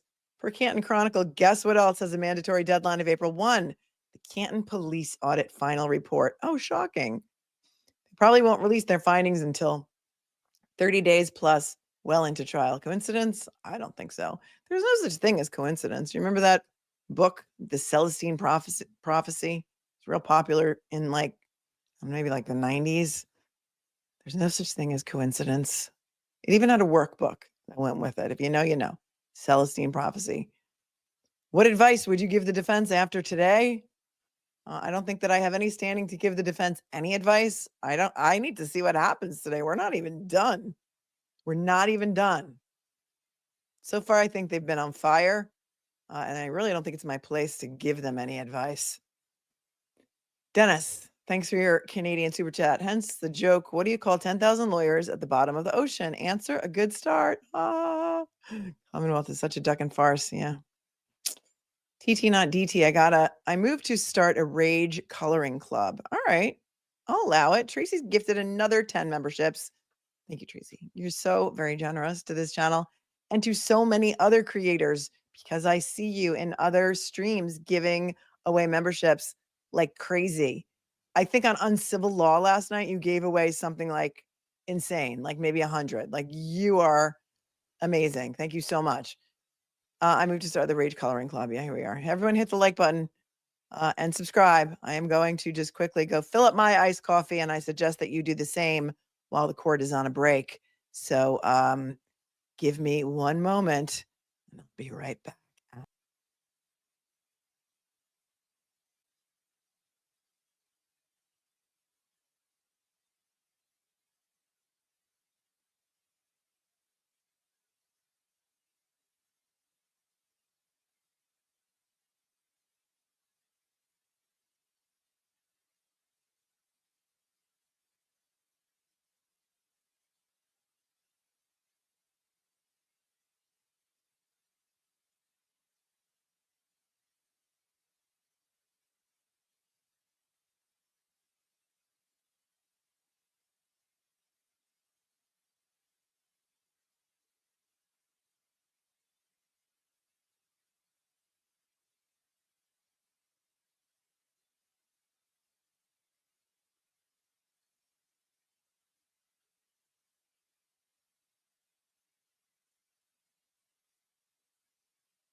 Okay, I just went back and looked at the original motion papers. Alessi's, I mean, not Alessi. Brennan's original motion papers. He does not ask for a gag order in his motion papers. So is the court going to allow him to now amend his relief because the gag order was not in his motion papers? MC wants everyone to raise your hand if you've been prescribed blood pressure medication since the framing of Karen Reed began. Yeah, well done. Well done. Krista Ray, did you see the statement that Rafferty just made? No, I didn't. Where did she make it? I didn't see it. But thank you for your super chat. But it helps if you ask if I saw something to just say where you saw it so that I can find it. Glazed and confused. So many YouTubers today. Brian, LTL, Will, Nurse Kim, Nan, James Jackson, Tom. Are they all in the courtroom? Great to see them come support Karen and Turtle Boy tomorrow. Thank you for your 5. Well, hold on, because chat's moving too quickly.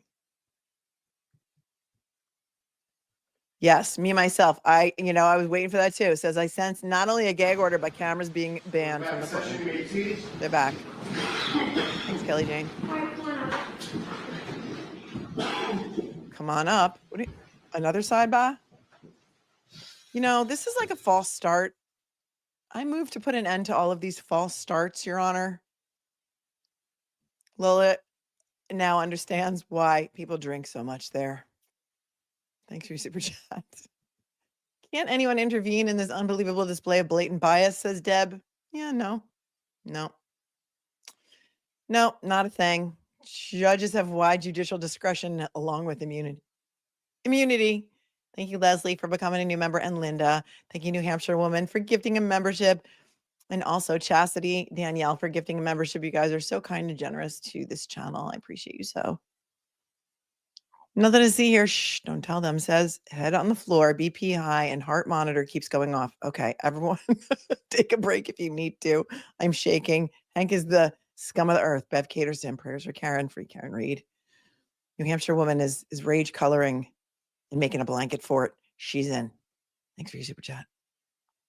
Watch each card you play and play it slow. Oh, don't you let that deal go down. That's a Grateful Dead reference. Thank you, Escape to Eleuthera, for the super chat. The world is watching. Always on island time, down in the Bahamas, and always loving our Melanie. Are you in the Bahamas all the time? You're so lucky. You're so lucky. Teresa Luck of the Irish has been here for 4 months, and she's amazing. And everyone, please hit the like button and hit the subscribe bell because it's free and because you want to be notified of all lives, because I often go live on a whim. Something makes me mad, or if I need to vent, I'll just go on. And you want to make sure that you have all notifications set, and also check if you think you have all notifications set. Check to make sure that you really do, because YouTube has been glitchy lately, and it just like unsubscribes people. It takes your notifications away, and you want to make sure you've got them. They excavated and they still didn't find the tail light. Okay, it's me, V. Yeah, you're right. You can't make it up. Ted Daniel has what? All right, let's take a look at. Hold on a second. Let's take a look. Let's see if I can find it for you. Okay.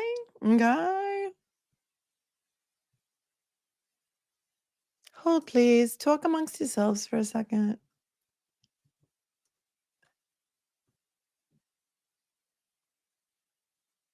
Okay. Thank you. Ted Daniel, 11 minutes ago, has tweeted, Canton Police Chief Helena Rafferty just released this statement to the media. As we reported, he's covering his ass now because a lot of people thought he didn't have proper sources. She was one of the people the feds notified about the closure of the federal probe. And here, here's the statement. And it's typed up. It says, to all media outlets from Helena Rafferty, Chief of Police, date March 4th, 2025, RE federal investigation. I'm going to pull it up because I know you guys like receipts. I recently spoke to the U.S. I recently spoke to and was informed by, it's dated today, March 4th, 2025. That's today, right? Regarding federal investigation. I recently spoke to and was informed by the U.S. Attorney's Office that all aspects of the federal investigation initiated by her predecessor and related to the death of John O'Keefe have been completed. The investigation is no longer active and will be closed. Due to ethical limitations, I cannot comment further. It's so funny how people always pull out ethics when, you know, they don't want to. I'm not even going to go anywhere further with that. So the federal investigation into the death of John O'Keefe has been completed. Where's the signature? Nothing. It's just a press release, really. Then it says end of release. And then it says, somebody said, Rafferty is sending a message to Bev. We're in the clear. We're in the clear. We did it. We did it, Joe. We did it. It doesn't mean anything for Karen's trial, in my opinion. It doesn't change anything. John O'Keefe was still not hit by a car, and a car still did not hit John O'Keefe. And that information was released by the feds to both sides of this case with the ARCA expert report. And it is rumored, I think, that they paid something like $500,000 for ARCA to do that accident reconstruction work. And that was their conclusion. John O'Keefe was not hit by a car. A car did not hit John O'Keefe because, you know, physics and science. And Rentschler went even further because his specialty is injuries. And he said the injuries are not consistent with a pedestrian strike. And we, you know, we with common sense know that. But, I don't know what that means. Does it mean they're not investigating the corruption? It doesn't mean they're not investigating the DA's office. Chris Kay, you're right. It doesn't mean they're not investigating other things. It doesn't negate their findings. Maybe it just means they're not going to be able to arrest anybody on federal charges related to the murder of John O'Keefe, which, if that is true, is very, very sad, because in my opinion, that would mean that there will never be justice for John O'Keefe. And so do not think that changes the trial strategy or what's going to go on at the trial, because it's going to be the same sham of a trial that we saw last time.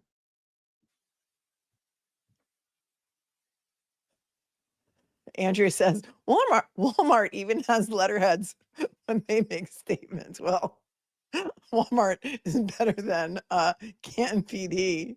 MCN, how do I become a member? There's a link in the show notes below in every stream. And I feel so old, I can't find the button. It's also, if you have an iPhone, it's weird if you're on your phone. Sometimes it's easier to do from your computer, but I do feel honored that you would want to become a member. Thank you so much. Barbara says, hi, heading out to the pool. Happy to get out of Norfolk County. Need to watch from Eva's. Okay. All right. Hi, Eva.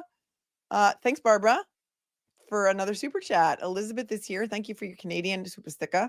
Captain Trips is here. Says the cops investigating cops and found nothing. Surprised? Well, no. I mean, look, Sandra Birchmore was murdered by Matthew Farwell, and Canton PD couldn't figure that one out either, nor could the MSP.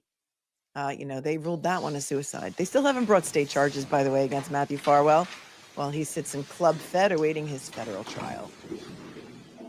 Federal. All right, Mr. Unetti, go right ahead. Thank you, Lauren. And thanks to the court for allowing me to make much of my argument at sidebar. The only remaining argument that I can make in... We did that because that was material that needed to be done at sidebar. Oh, I understand, Judge. And I'm thinking... I want the record to be clear. I understand. And I'm thinking... Oh, now you want the record to be clear. The only other argument that I'd like to make, and this is appropriate to... Now she wants the record to be clear. She didn't correct the record when Hank got up and lied to a worldwide audience a week ago. You didn't do that. No. But now you want to make sure the record's clear that the stuff that you heard at sidebar was because, it was under a protective order. Gotcha. To make in public, because there were allegations that I believe, misconduct regarding the existence or non-existence of the federal investigation, specifically directed at Ms. Little. The timeline is important here as well. Mr. Brennan himself was provided and sent a letter on January 30th of 2025. The letter was directed to him specifically. We obviously received a copy of it. And In that letter on January 30th of 2025, the first assistant U.S. attorney, Mary Moraine, informed Mr. Brennan that the federal investigation was ongoing. Those are her words. Mr. Brennan knew that. It was after that letter, I think within about 3 weeks, we were in this courtroom, and Ms. Little had mentioned the ongoing nature of the federal investigation. Not only was that truthful, that came from the horse's mouth. It came directly from the U.S. Attorney's Office, and Mr. Brennan was aware of that because he personally got the letter. It was only after that that Mr. Brennan has reported to the court that the federal investigation later was closed. Can you give me dates again, please? So what was the date that Ms. Little made that statement? And what was the date that you all found out about the, what Mr. Brennan just announced? Okay, so January 30th was the letter. We believe February 18th, when we were before this court, was when Ms. Little made that statement. And then it was thereafter. I can't speak to when Mr. Brennan says that the federal authorities contacted him, but it was after February 18th. When did you hear the information? When did you hear the information that Mr. Brennan just told us? From Twitter Mr. Brennan right now. told me to inform me of that. I don't remember the date. Maybe, perhaps he can tell the court when that was. Was it prior to February 18th? No, it was after February 18th. Yeah, no, it was definitely after February 18th. Ms. Little reported the freshest information that we had truthfully to the court. Just in closing, Judge, this was not a boogeyman. The federal investigation existed. It was confirmed to have existed multiple times as late as January 30th, and it's right there in black and white. Any follow-up, Mr. Brennan? Of course, he's going to have the last word. Ms. Little made her argument on February 18th. The Norfolk County District Attorney's Office was contacted about 24 hours later on February 19th. I gave written notice and called Attorney Yannetti on February 26th. The import of the argument is not that the defense was aware it was closed and continued to persist. It is insinuating and suggesting for years of this amorphous impropriety. It is trying to bootstrap their arguments, claiming, yes, that there's a boogeyman, that something is happening in the federal court, but they can't talk about it when the reality is now that that case is closed. Right, because Ted Daniel just tweeted Helen Rafferty's statement. Thank you. I'd like the court to take a particular care when we're talking about extrajudicial statements, not to take into account statements that were made in advocacy in court to Your Honor. Thank you. The Commonwealth referenced a statement that I had made regarding the federal investigation. That was in a courtroom setting. It was not an extrajudicial statement. Also, under the umbrella of the rules of professional responsibility. Correct. Court TV was not in the courtroom. What did he say? I want to hear what he said. Court TV was not in the courtroom. Something was not in the courtroom. I couldn't get it. Okay. Thank you. So what I'd like to do now, there are new motions that were really just filed. Like what? I'd like to do, I have one that has a response. So it's the motion to amend the scheduling order. Yeah. To give the defendant a little bit more time for their motion to dismiss and the Commonwealth's opposition. I would like to hear that now. We need to give them a minute. We need to give you all the Is there any minutes. problem hearing that motion now, or is a No, Your Honor, I think it's very motion brief. made?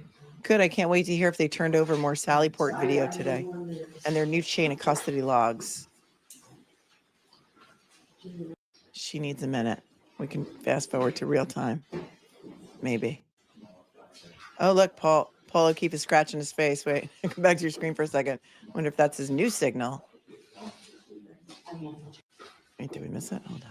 There he is. Oh, like this one. This is the new signal today. I'll put my pointer finger by my eye instead of doing this with my chin.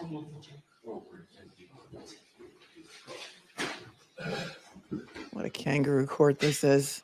Make the motion in the opposition. Hold on. All right, so you're both prepared to argue this motion, right? And they should have to Motion in the- argue for an in the adjournment opposition. when they're still turning stuff So over. Both sides are prepared to argue this, the motion to amend the court scheduling order. Yes. And the opposition, is the Commonwealth prepared in the opposition? You know what happens in the real world? Here's what happens in the real world. You call the court clerk and you say, can you ask the judge if we can have an adjournment on this motion? And usually the other side consents to it. You sign a stipulation, you file it with the court, and it's done. But here, we got to get up in front of a worldwide audience and ask special permission. And next time Mr. Brennan gets up, what's the over-under on whether he pulls out the 10 commandments to quote from next? Anyone? From defense counsel, if they're looking for a date this week if the court's available, I just don't want this to linger. So I'm happy to do that. The 17th is out. It's way too far away.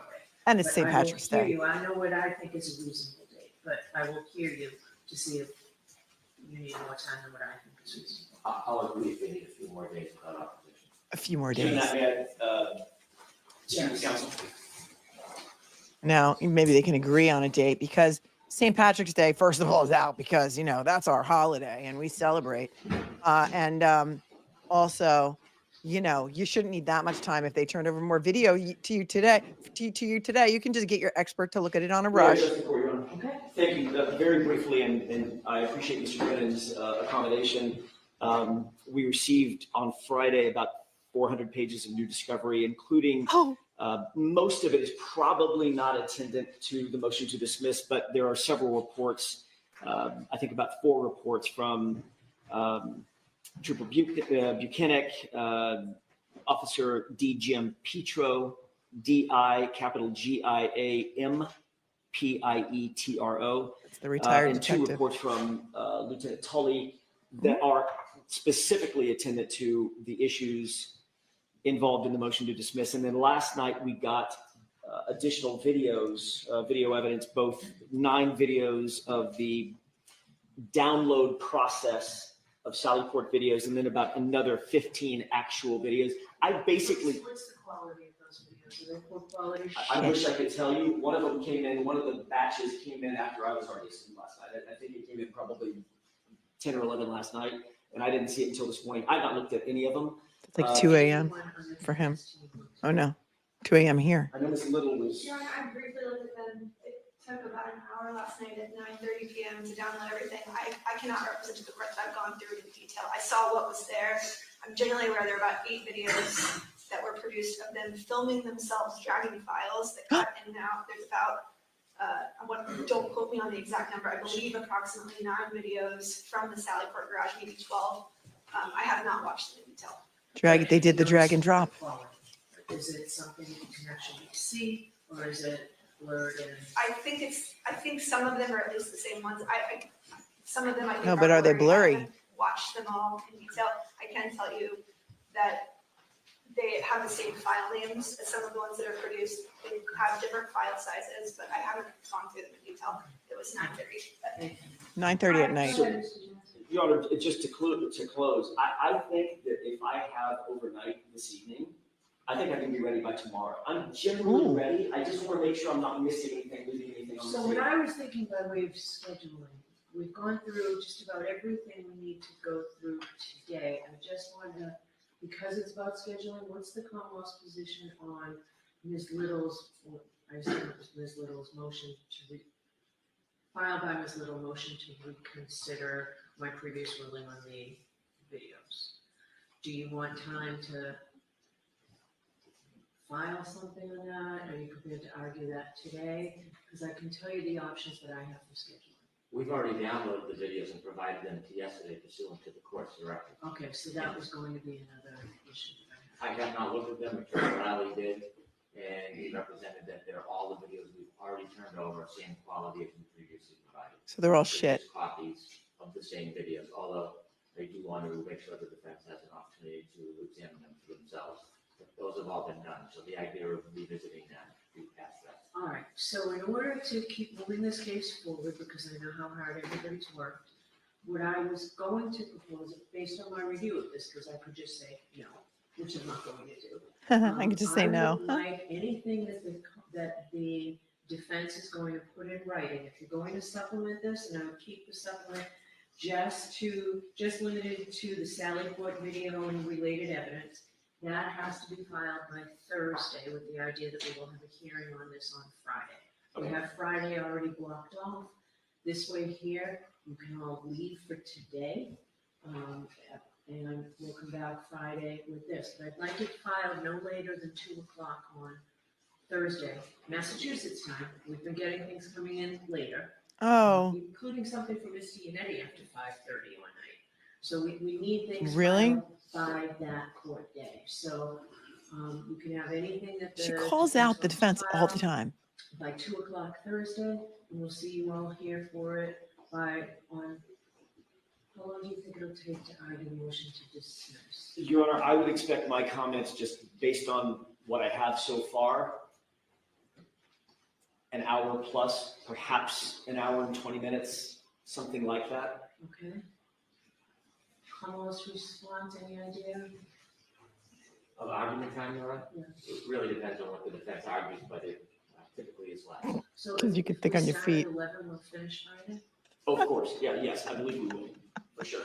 How does that schedule work? What a It was joke. a comma. I need to ask this one quick question. So they're canceling tomorrow. That would mean that we do not have to appear tomorrow. Right, you're in federal court, I want you to be able to just go do that Thank you. and not have to come back here. Good. We can cover Aiden's And I'm trying hearing to tomorrow. consolidate this now so you can leave in half a day today, rather than coming back. I'm just trying to make the best use of everybody's time. Much appreciated. Your Honor, Not yet. 11 o'clock would work. I think I can make my flight. By the time we get done, I can get to you. Start at 9 like a normal courtroom, would you? So where do we stand in the motion for reconsideration? Sounds like the files have already been provided and it's done. Your Honor, we still would like to be heard as to that. Obviously, we gave notice that we were seeking a motion for reconsideration on Sunday night. They did the download Monday morning after they had received that. There is still metadata, we believe, on the Canon PD drive. I think we're entitled to that. I think the law is clear. I would like to be heard on that issue. Obviously, we can't take back what they did. They have moved the files, and by doing that, it does alter the metadata, as our expert put in his affidavit. It may be lost, but we'd still like to have as much information as we can as it relates to those files. So how long does the Commonwealth need, I know this motion was just filed, how long does the Commonwealth need to be prepared for this motion regarding the metadata specifically?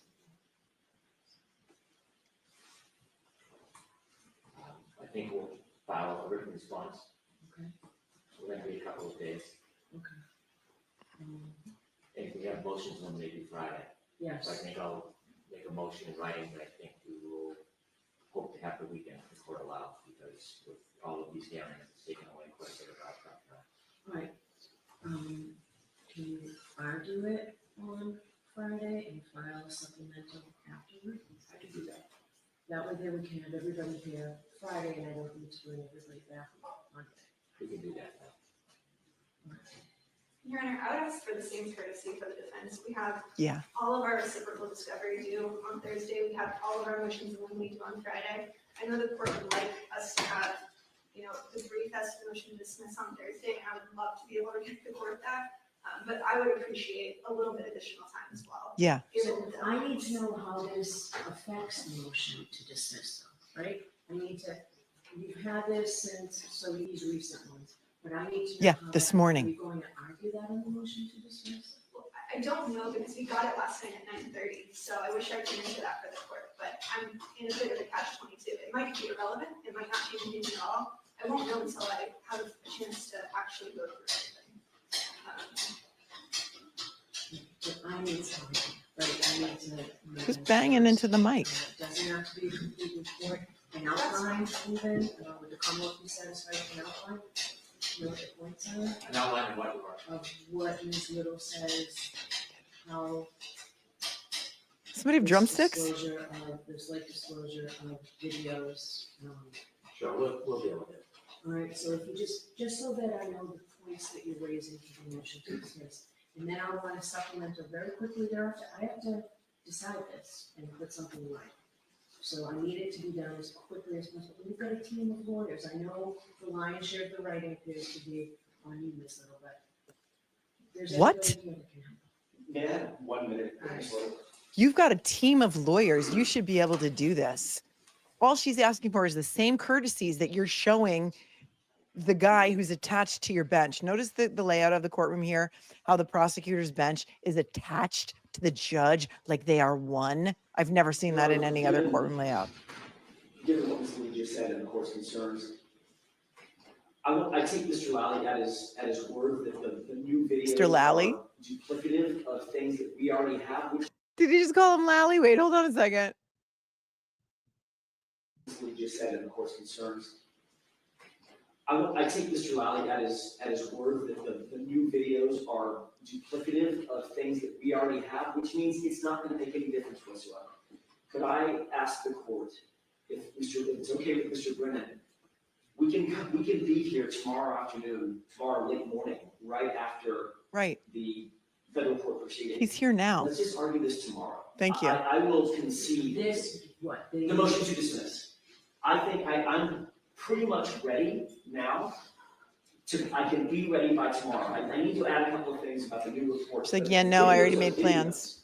Then I don't want to wait. I don't want to waste the court's time the rest of the week just to come back and say, okay, well, basically it's the same thing. It's the same argument that I would have made today or tomorrow.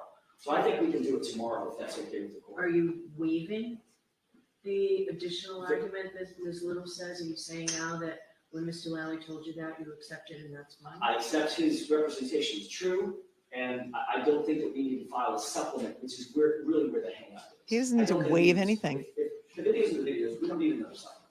All right. Ms. Little doesn't look thrilled. Miss Little doesn't look thrilled either. Right. Her key was the waiver. I'm not waiving anything on Ms. Reed's behalf, but if we need additional time, we can certainly let the court know tomorrow that we can file something supplemental. But the crux of the argument can be made tomorrow. I will be ready to argue tomorrow. Okay, what's the Commonwealth's position? I'll defer to the court. I know it's more complications with the defense and travel will be available with that. So I think we did log off today and tomorrow. Yeah. With the understanding that the defense team would not be here until sometime 11 o'clock or later. What about Ms. Little, the motion regarding the metadata? Commonwealth needs time for that. Are we coming back Friday for that? That's fine, Erin. I'll be here on Friday. If you're going to be here on I Friday, just won't be here on Friday. Ah, So if we do the motion to dismiss tomorrow, I can head back tomorrow evening. And Mr. Little will handle that's her motion. right. She doesn't want to work I past greatly want 2. to accommodate the defense as we have the entire time I've been here. Bullshit. Trial prep to do as well. And the more court hearing days we have hours of conversation, the more We want to accommodate the defense just like we have been all along. Are you kidding me, dude? Listen. accommodate the defense as we have the entire time I've been here. But we have trial prep to do as well. And the more court hearing days we have hours of conversation, the more time we can meet with witnesses and prepare our case. And so I want to make things as easy as possible for the defense. I do. all right, so Ms. Little already filed the motion for me to reconsider. Why don't we hear that tomorrow? Ms. Very well. Okay, and then we'll just finish up everything tomorrow. Very well. All right. All right, and then you won't have to be here Friday, but the motions in 1A are all filed. It also involves filling out a final trial conference report. So Understood. you need to do that as well. That all has So to be no done. Friday? Understood. And then, my goal was not to bring you back one day at all next week, because then we're gonna have a full hearing, I believe it's the 18th, on the motions in the minute. That's right, the 18th. All right, so we have a whole week next week to, you and I both, trying to get everything done. Should we file a formal motion to ask the court's permission for a delay from Friday till Monday? For the, Motions in the minute. the Commonwealths were due on, I mean, the defense were due on Thursday, Commonwealths on Friday. Were they all on Friday? Reciprocal discovery is due Thursday. We want that to happen. Motions eliminated, I believe, are due Friday. Ms. Little, would you like the weekend for all those motions in the minute? I would appreciate that, Your Honor. All right, I'll give you both the weekend. Thank you. Oh, that's nice. Minutes to be filed on Monday. There's one additional housekeeping, Your Honor. There is also a motion pending, the dollar motion for Dr. Wolf. It has not been heard yet. A Daubert motion for, Dr. Wolf is a neurologist. So there's oh, one I thought you additional. meant, I was thinking the archivist. No, Your Honor. It says One Direction. Closed captions say One Direction. Hold on. In the archivist. No, Your Honor. It's the neurologist for the Commonwealth. Wolf without an E, WOLF. That was filed 2 weeks ago. I have not seen that. Okay. I don't know that we've seen that either. I'll make sure that the court gets a copy, but I know that was filed several weeks ago. I'll confer with Mr. The Commonwealth must have received it. We did. We have a Wolf as well, and I received their landing motion, and we'll be prepared anytime to argue that. Did we go over that one? I'm comfortable arguing tomorrow. We're prepared. All right, so we've got an awful lot to fit in tomorrow. When are we going to hear the federal motion? If you get word that you'll be leaving the federal court and can be here before 11, please let us know. I believe I might have Mr. McDermott's cell. I'm happy to text him as soon as we're leaving the courthouse. All right, just contact the clerk's office. Sure. Okay. Anything else for today then? Not for the defense shop.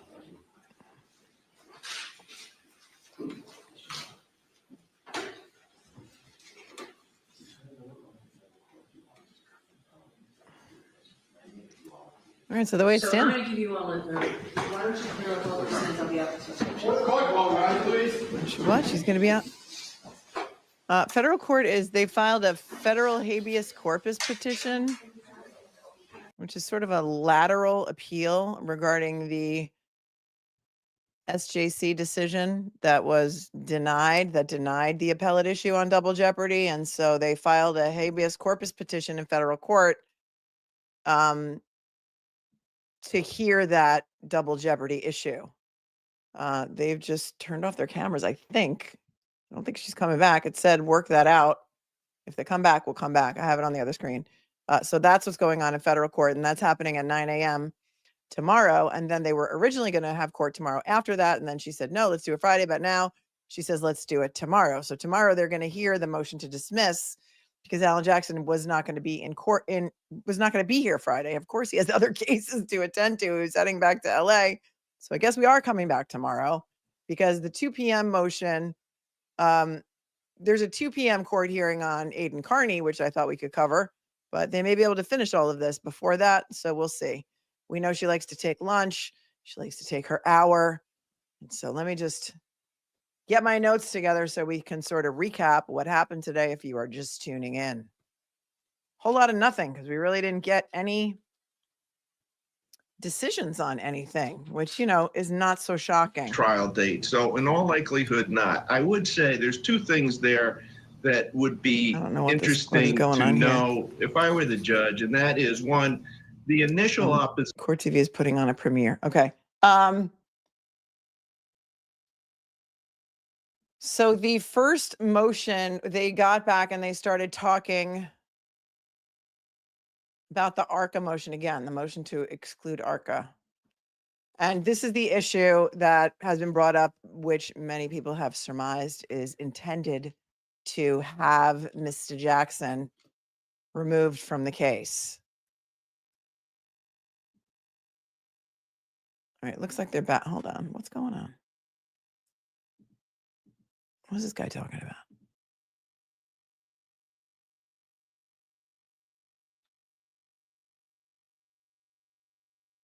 Oh, this is the premiere. Okay, so this has nothing to do with what we were but just watching. It's like it just was on autoplay.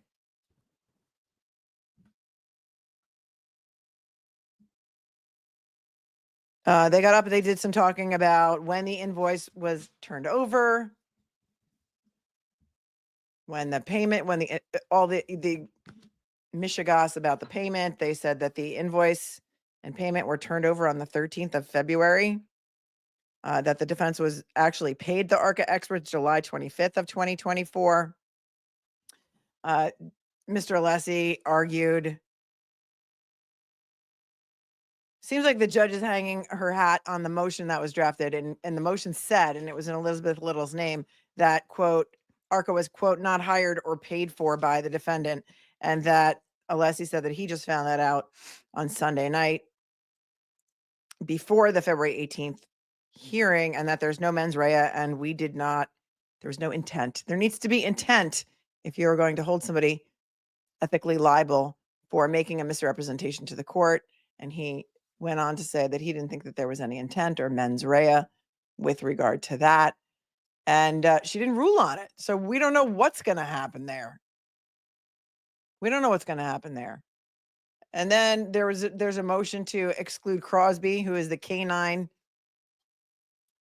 behavioral expert, who has no methodology,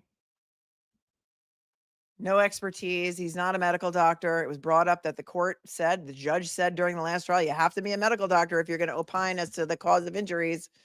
And Alessi did a great job pointing out that there is he has no medical degrees. And in fact, he read his theses. And he said, even in his theses, he says there's pattern recognition. And that is how you define dog bites. And that Dr. Russell has pattern recognition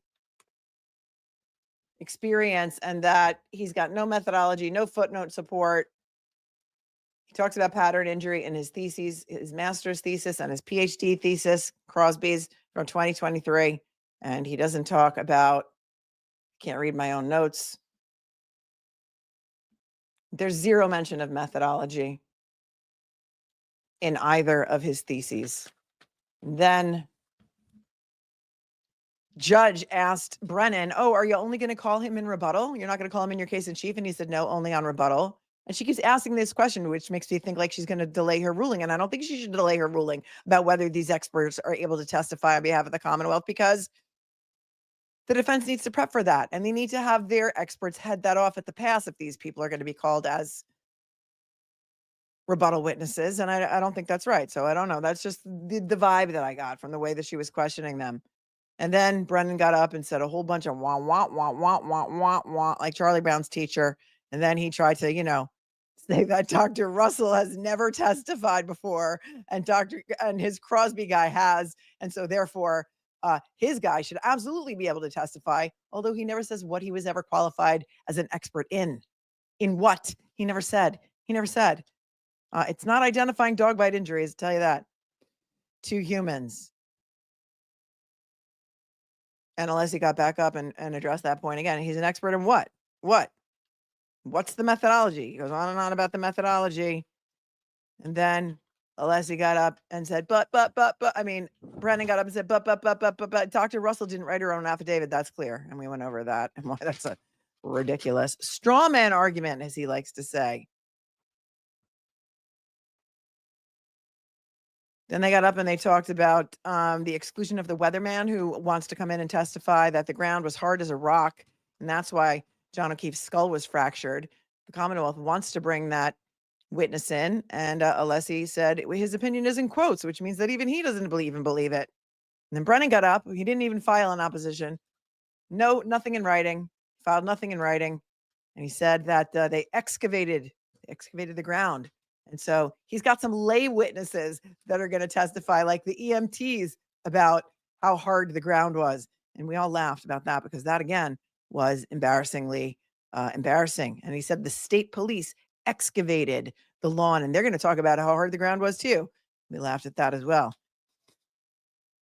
And then Alessi pointed out that there were no citations to any scientific studies in Gilman's report. And, and then the judge said something to him oh no, Alyssa got up to talk about some citations from scientific studies. And the judge said something weird, like, oh, are those from Google searches? Because I see on your thing. And we're like, see what? What are you seeing? His laptop? His phone? How do you see that he made Google searches? And then she wants him to put those scientific studies in writing to her because, you know, everything the defense does needs to be in writing. However, anything that the Commonwealth does, you know, it's like, trust me, bro. And it's accepted.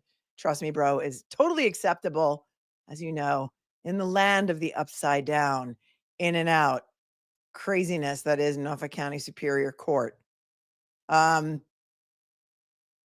Then none of those motions were ruled on from the bench. Then they went on to the sanctions motion. The sanctions motion, Hank Brennan wants sanctions because the defense put in their motion papers a text message from Proctor that said that Alan Jackson was an a-hole and that he didn't want to even watch his closing because everyone's just so worried about the verdict and that was under protective order. And therefore he gave up there. He did everything but pull out the 10 commandments and quoted from all kinds of things and stuff and talked about how the defense is tainting the jury pool and they've had this orchestrated campaign to do this from the beginning and that he wants everything that the defense files from here until trial to be sealed by the court until the Commonwealth and the judge have a chance to look at it and make sure that it's on the up and up. So he wants to be the police of the Commonwealth, of the defense. And that actually was in his papers, and he invoked the boogeyman. And besmirch. We heard both of that. He also said that Alan Jackson appeared on court TV with Karen Reed, and that we know is a lie. Perhaps Court TV played a clip of something that they said, but they absolutely never appeared on Court TV. So Hank Brennan continues to get up and make up lies in his argument. He also said that he made his big announcement that the U.S. attorney has told him personally that the federal investigation is over, and went on and on and on about the poisoning of the jury pool. We pulled up a statement from Canton Police Chief Helena Rafferty that says that the federal investigation is over. And then the audacity of it all, Hank Brennan said that he now wants a gag order on the defense. He wants a gag order. They shouldn't be able to talk about this case at all. And that was not in his papers. I was surprised the defense didn't bring it up, that it wasn't in his papers. But David Giannetti got up. He fell on the sword. He said, look, it's my fault. It was my motion. I didn't realize that this Proctor text message was under the gag order. It was a complete oversight. I'm so sorry. I didn't connect it. And he says, I realize it's in your discretion whether or not to sanction me. However, it's my fault. And he said, but Proctor's feelings about the defense counsel have been publicly known since the last trial when he said how much he hated me, Your Honor, in his text messages. He also said that, the safety interests shouldn't apply here. And so they went to sidebar and they argued a whole bunch of that. And there's stuff that we didn't see. Fox 25 still has the fan up. All right, we'll see if they come back. Boston 25. All right, hold on.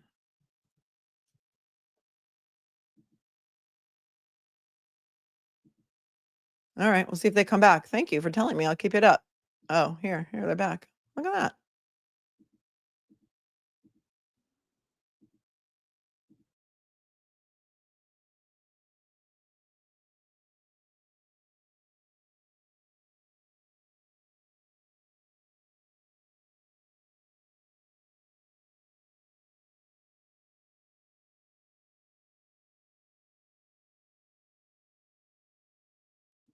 Where's Melanie Little's left swipe in StreamYard? That happened again. But don't worry, because I paused it right at the proper place. Hang on.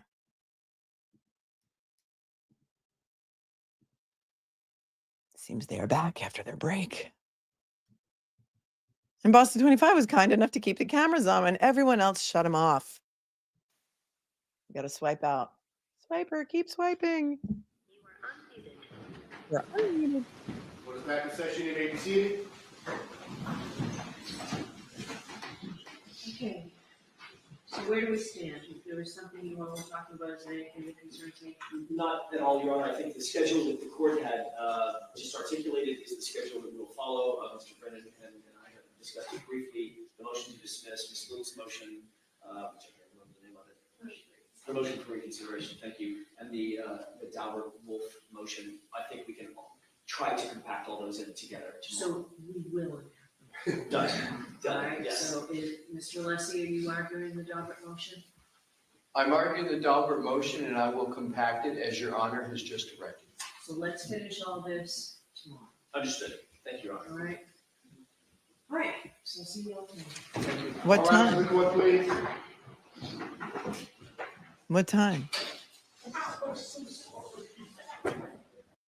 Are they still working on the text method that Alan Jackson is going to text Clerk Jim?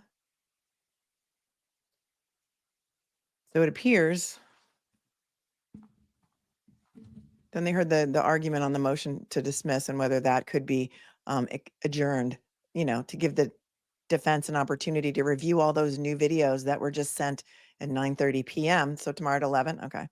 At 11:30 p.m. or whatever time it was last night, that it took an hour to download all of them as soon as they get to Dedham from Boston. So 11:30. Thank you, Mass Dad. We also learned that they dumped 400 pages of new discovery on the defense on Friday. We did see the Commonwealth Notice of Discovery number 60. We didn't realize that it was 400 pages of discovery. And last night they dumped many videos, including videos that appear to show a click and drag or click and drop of those files, which Ms. Little said, Your Honor, if that's what they did, it erases the metadata. We're not going to get the metadata. We still want the metadata. And so tomorrow we are going to come back around 11:30. We're going to hear the motion to dismiss because Alan Jackson had to leave town. And we're also going to hear the motion to reconsider, which has to do with the metadata and the Sallyport videos. And there's a something out there about Dr. Wolf. They have a neurologist named Dr. Wolf. I don't know what he's going to testify to. Betterow, they're not even talking about Betterow. I don't even know that a supplement has been filed. I haven't seen it filed in the court. So they haven't addressed it. They have not admitted him pro hoc vice yet. So I don't know. So tomorrow's kind of like a wait and see. Hopefully they'll run right through and do all those motions, the 3 motions tomorrow. So apparently the defense wants to preclude Dr. Wolf from testifying. He's a neurologist hired by the Commonwealth. I think I remember Brennan standing up in open court one day and saying he could have survived. John O'Keefe could have survived based on his injuries. And we have an expert who's going to say that. And I think that is Dr. Wolfen, Wolfen. I'm not sure. And so there was no outcome on the federal investigation. They're just saying it's over and that it's over. That I don't know if there's no indictments forthcoming. Were they looking into the DA's office? We don't know. Is Aiden's hearing going to be streamed? I think so. Hopefully, if they can wrap up those 3 motions, starting at whatever time they get there, we can pivot and cover Aiden's hearing at 2 p.m. Because I feel like the people that normally would stream it, like Will LeGlaire, is actually in Dedham, and so he won't be able to. And I normally stream Aiden's hearings anyway. So we will be able to get in for Aiden's case. Yes, it's a big courtroom. So if anybody wants to go there, if you're local and you want to go there for tomorrow at 2, it's in the same courthouse building. It's in the Superior Court. So it seems that we're going to do this stuff tomorrow, and then the Friday date is called off because they had reserved Friday as well. And then there's no court next week. So the next time we will be in court for Karen Reed is not until the 18th and 19th, because that's when they will hear the motions in Lemonade and the final trial conference. Is this thing really going to happen on April 1st? Like I can't believe it. And then Mr. Brennan said he was really super busy and typing is hard. So he really wanted to extend his deadline to file his motions in Lemonade until Monday. And then Ms. Little got up in a very ballsy move and said, Your Honor, we would, the judge said, would you like the weekend too? And she's like, well, Your Honor, I would like to be granted the same courtesy as the defense. As the prosecution. I feel like the sides are flipped here. I don't know why. But yeah, so yeah, how about you give us the weekend too? Like, do we really need to ask? It's bizarre. This whole thing is bizarre. Sue Mo, thanks for your 5, says, OMG, Brennan just lied again. He said in court, it's over. Looking into O'Keefe's death and all related matters, the statement did not say that. Oh, great catch, Sumo. Great catch. Thank you for that. Barbara, I should have just said Red Rock, not Vegas. Thank you, Barbara. Kamek, Hank is that smarmy kid in school who would not do his papers or homework, but then try to talk and schmooze his way with the teacher to show he does know the work. So many other great analogies I could think of, and that is too a good one. That is a good one too. It's much more harder. It's more harder. Thank you for super chat, and Papa George gifted 5 membership. Brennan's alter ego. Thank you so much, Papa George. Appreciate you so. Nina says, when was the deadline for turning over Discovery? Oh, it's like already passed. It's gone. It's gone. It's over. I think, but I do think that the defense's deadline is not over. It is not over until it's over. So I think it's over on Thursday. The Commonwealth deadline has been long over, but they keep turning it over because, no big whoop, no biggie.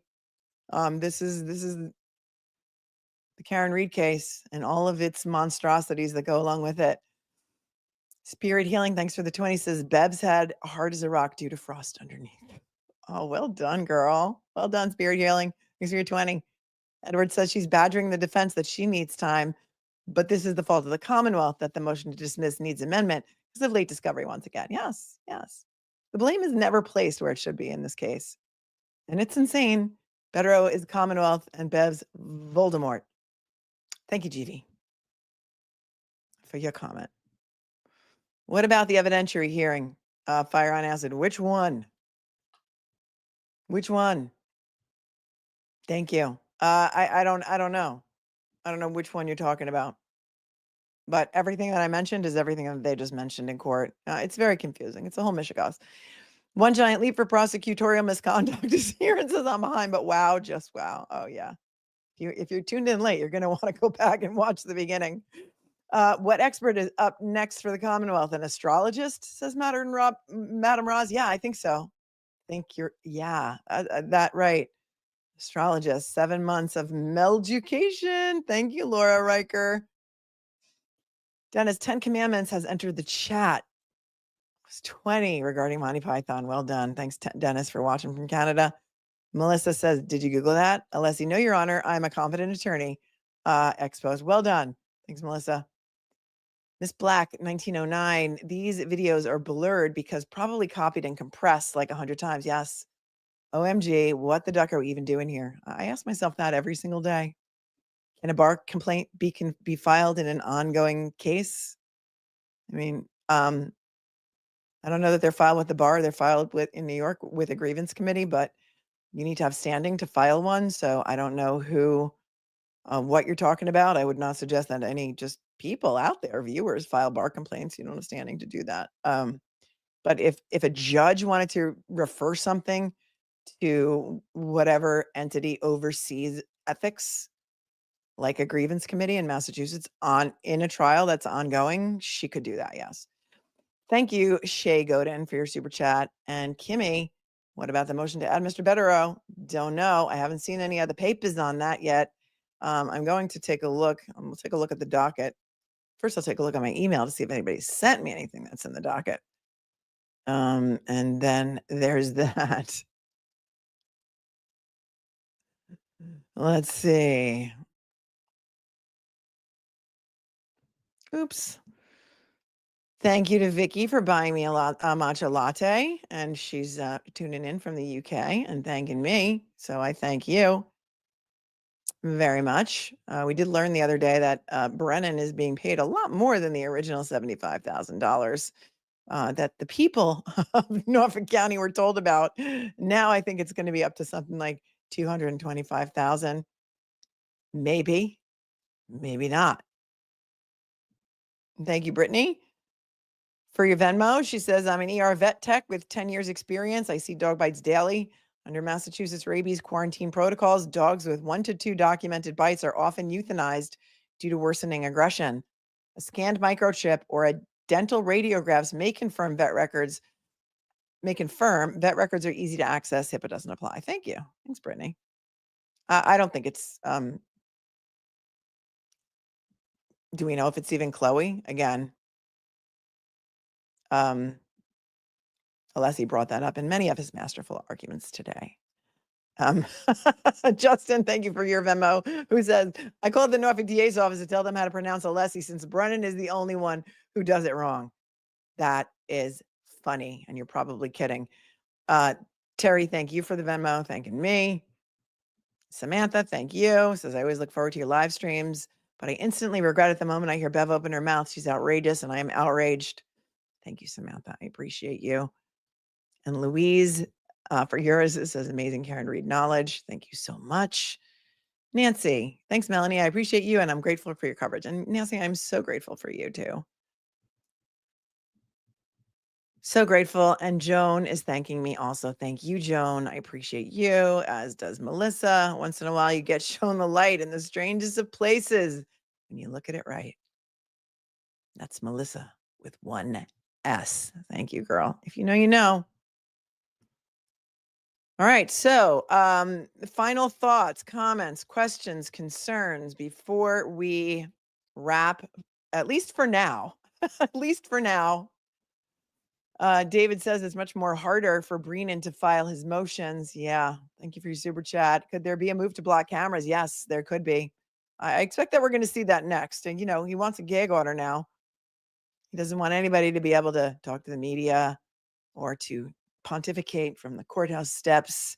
He wants all the attorneys gagged and sanctioned in other ways. And he's trying to remove Alan Jackson, maybe even Ms. Little, from the defense team, maybe even Mr. Yannetti. What is she going to do? We don't know. Will she write up a decision? Is it already written? Is she going to release it at some point today? I don't know. If she does, I'm coming back for it. So please make sure that your notifications are set to all. Bernie, I have a feeling that motion to block the cameras is coming because Hank Brennan does not want the world to see the corruption that is going on inside of this courtroom inside of Norfolk County. Kyle said, I was thinking Yannetti has enough to file. Yeah. So grateful for my coverage. There's CPU Mod 1. Thank you. Love from Massachusetts. The Lord save the Commonwealth. Thanks for your super chat, girl. Chastity says, shh, don't tell anyone. Proctor thinks AJ's an a-hole. The world knows that Proctor wishes Karen would just kill herself. Yes. Yes. But you know, how dare he call AJ names? Right. Right. And you know, it's okay for the Commonwealth to hide video, destroy video, take away the metadata, alter the video, turn up an inverted video in the middle of trial. But God forbid a Proctor text message is inadvertently not redacted from the filed motion, and we should hang him in town square along with Karen Reed after we stone them to death. Really? I mean, it's like the Commonwealth can just go on and on and on unchecked. There's no ramifications for their behavior. Do whatever you want. Hide the evidence. So many Brady violations. It's like even past the Brady Bunch at this point. And you know, but let's talk about pulling pro hog fiche status from Alan Jackson and Little. The whole thing is beyond my comprehension at this point. My credulity is strained. Piney Woods says nobody filed a bar complaint. There should be consequences for Brennan's behavior and the courts. Yeah, again, it's not something, as you know, because you're an attorney, that we can do. We have no standing to do that. So I don't know. Athena can't see this trial starting April 1st. Me neither. The Goodwins are here and they're gifting a membership, and they are always so kind and generous to this channel. I would ask every one of you to please, please, please smash the like button on your way out. Really helps a girl. And Mercury retrograde inverted the videos. It says Karen versus Goliath. I love that. I love that. All right, you guys. Thank you to the moderators who keep it classy in here. This is always a hard case to cover. And there were well over 10,000 people in here all day for the entire 4 hours and 10 minutes that we've been here. So thank you for that. Thank you on top for another sticker. And Brennan's pixie dust. It's not that he doesn't want the world to see the corruption. He just doesn't want the world to see the part that he plays in the corruption, in my opinion, says Noelle. Well done, girl. Well done. All right, you guys, we may come back later if anything drops. The droppings are endless, seemingly, here. Stay cool, stay kind, stay classy. I love you all. I'll probably see you again today. So stay near your phone or your computer and make sure notifications are set on your phone. Pin it on the girl. Peace out, you guys. In any event, we definitely be back here tomorrow around 11 for this hearing and then at 2 for Aiden Carney. So you got that to look forward to. Peace.